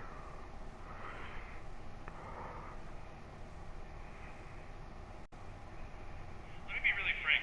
The reason I answer questions like that is because Toei does not support that, and Toei as Funimation doesn't, and it's not really very legal.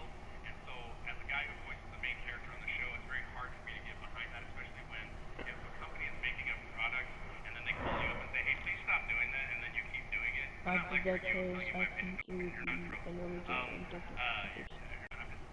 People do that and they don't understand how I feel about it. It's not even just my opinion. It's more like, guys, when the company says, hey, stop doing that, you need to do that. You're not entitled because you're American for use or because it's fair use, because it's not legally fair use in my opinion. So I'm not a lawyer, but I studied the crap out of it to figure out if it was. Other than that, yeah, they're talented and funny. I take issue with taking someone's animation and purposing it for your own business model, especially when I have to represent the brand officially as the character in the show. So it puts me in a very difficult position as an actor. Although if I were done being Goku and if I were done being I could definitely probably enjoy it. You know, but it's also I'm very attached to the character, so it's not like something I can pass around and have fun with. I take it very seriously. So for me, it looks like yeah, I'm a little frustrated. Oh.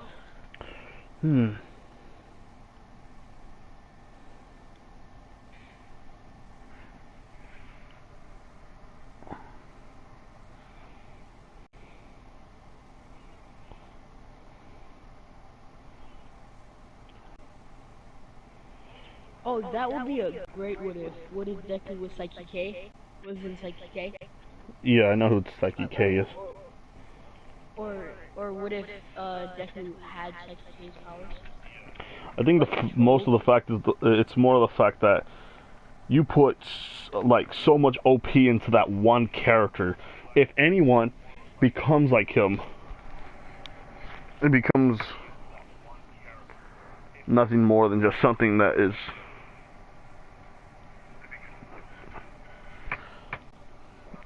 I mean, I know Psyche K could destroy the world if he wanted to. This man Psyche K is so overpowered. He made pink hair. He made pink hair, odd color hair, like a normal thing because he brainwashed the entire world to start having multi-haired babies. Like call it like multicolored hair babies, Yeah, which is very scary. so it could fit in. I'm like, he has a reason to do it. True. Tina has good ideas. She has. I mean, he has very great ideas. Yeah, I corrected myself. Oh boy, let's see. Dude, I am what level am I on? I am a level 5, and yet I'm destroying a lot of people.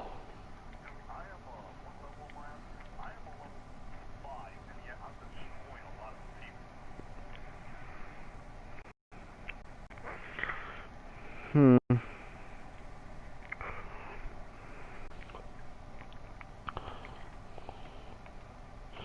Oh boy, I could do what if Deku. All right, you know what? I'll put something down on the poll.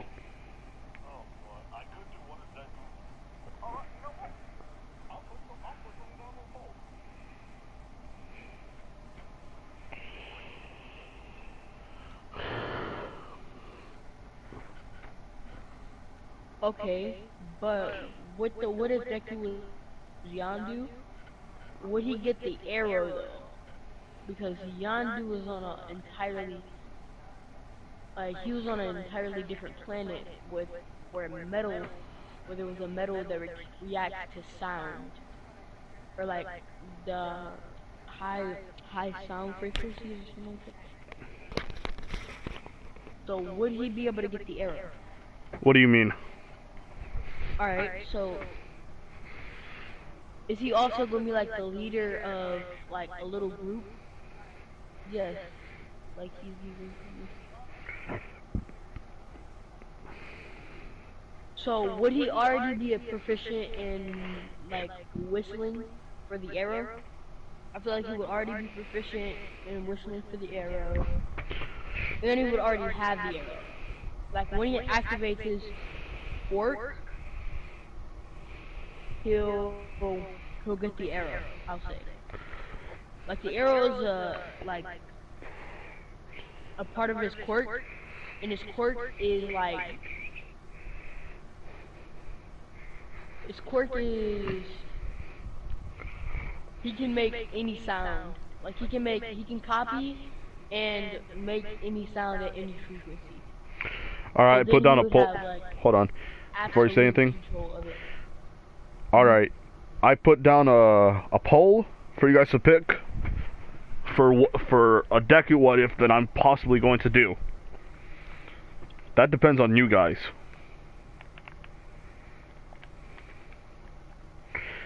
And I'm not going to say it. Well, I voted. What did you vote? No, you know what? Not going to even say it. There's 4 votes. There's 5, 6.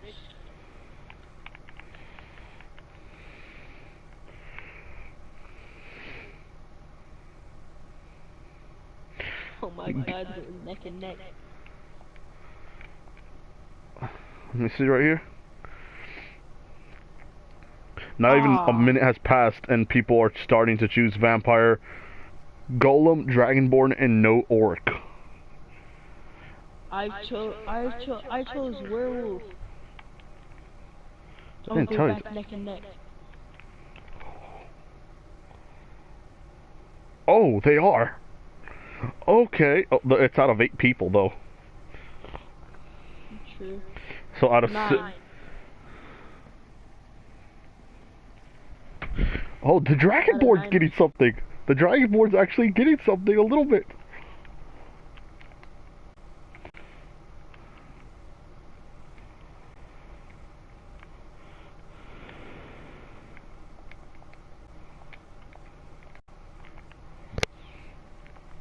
Oh boy. Oh dear, oh dear. Hey, wait. If it's tied up, do you give them both powers? No, I will pick between Werewolf and actually that, so that way, Werewolf and Vampire, so that way I know which one to pick. Oh, Vampire's winning again. Come on. I want Werewolf Deku so bad. You just want him to be a dog so you can screw him. Why are you always being weird? It's not weird. That's possibly being weird. You know what? I take that back.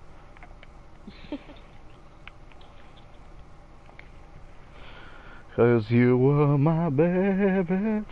It's like when we were young. Touch my love. Touch my boo. Get your little bougie self out of you. Look, get Gaddafi out of you.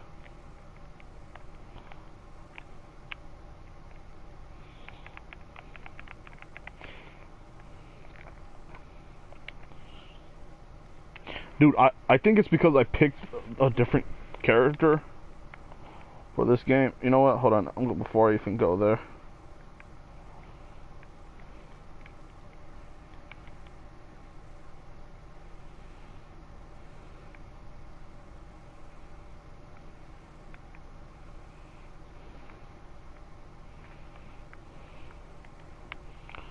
Whew.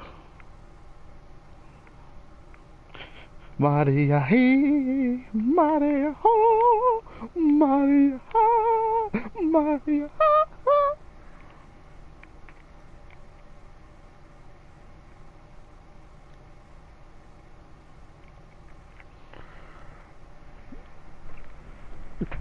Remember, you guys, whatever you picked is the one I had to do.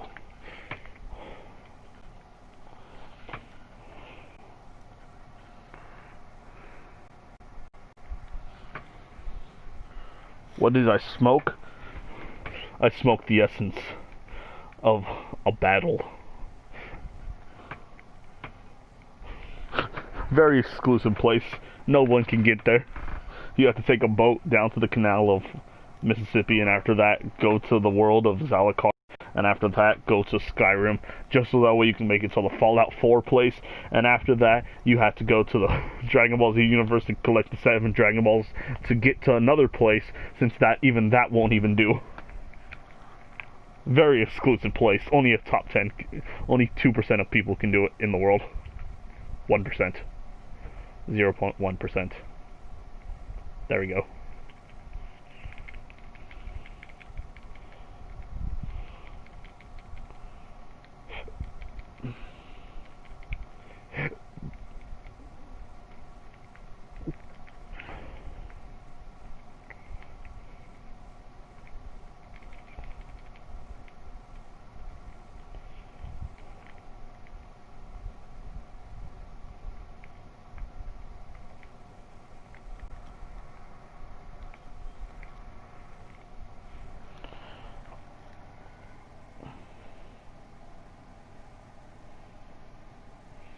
Alright. Oh, the werewolf's winning by 52% out of 25.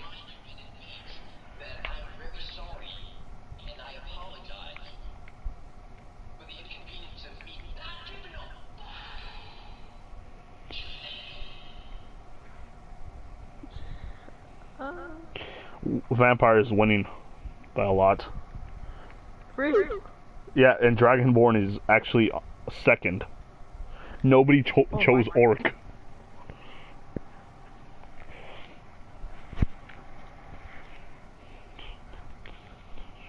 So You were my... werewolf is third? Yeah. People like Dragonborns.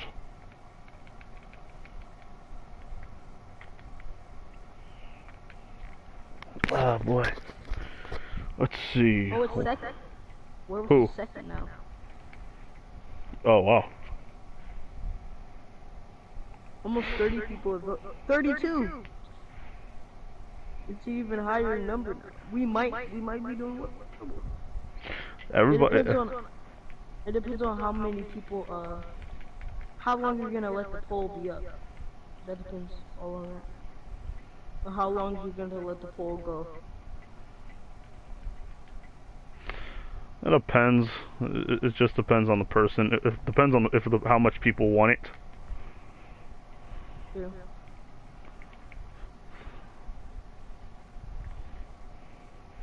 Me personally, I want it, so raising my hand. Nobody chose the Orc. You're just like, orc? Disgusting. With the lamb sauce. Werewolf and vampire. Oh, it went back down. Vampires at 50, werewolves at 28. Mmm.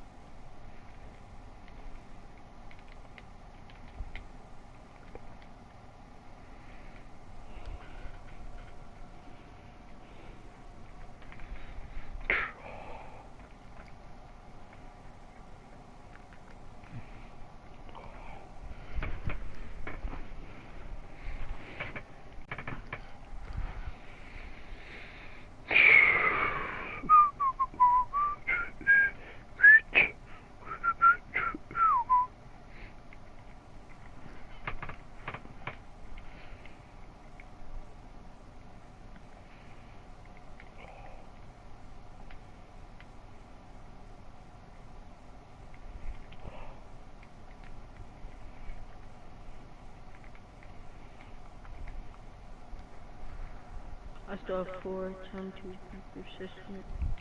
Don't worry, I have been lied to. What team? I'm going to sleep, so bye guys. You going to sleep? Bye. Oh. See ya, man. Oh, not me. To be 100% honest, I'll wake up at 9:15 anyway. Oh, 'cause of school? Oh, no, No, not I school. don't have school. That's when my alarm clock goes off. Yippee, I forgot. You're 13. Anytime I go to sleep, my alarm goes off at 9:15, so I get up at 9:15.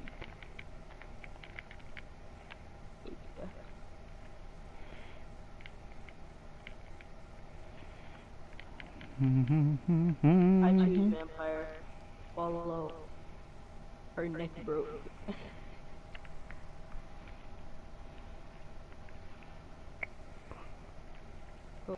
Magazine.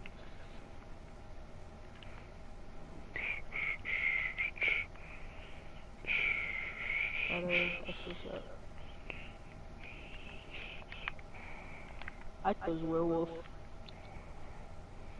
Personally.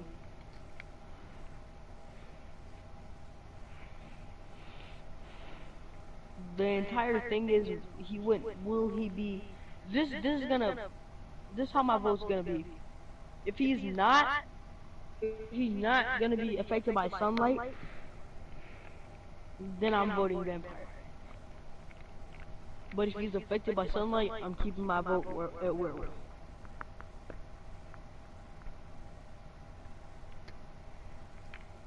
Possibly he might die.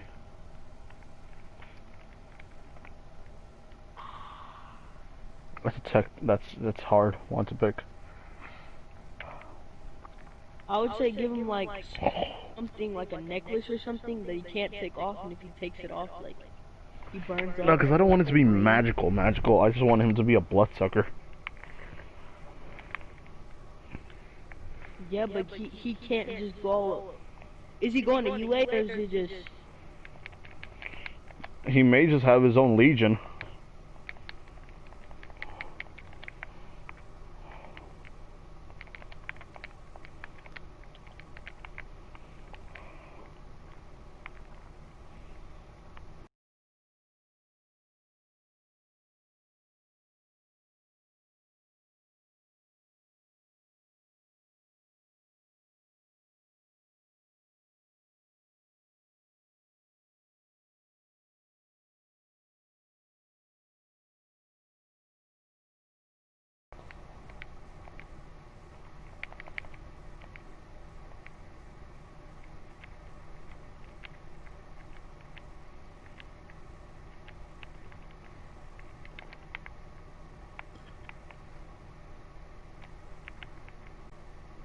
As I said before, I need to work on my dialogue and my storytelling.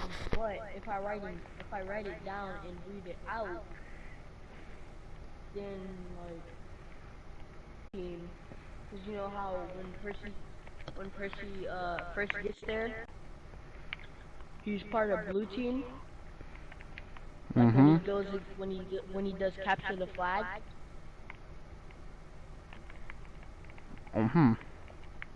Also, Deku's hair is black. Gotcha. I'm gonna go over that part 1. Alright, Also, I think I gotta go sleep. Because I know I gotta go to work in the morning. And I need all the energy that I needed. But, hey, it's been good talking to you guys, and we will do part 2 soon. Now, like, comment, do subscribe to the channel here, people. This has been the Fallout Wood over here. Bye. and You screwed it up so badly.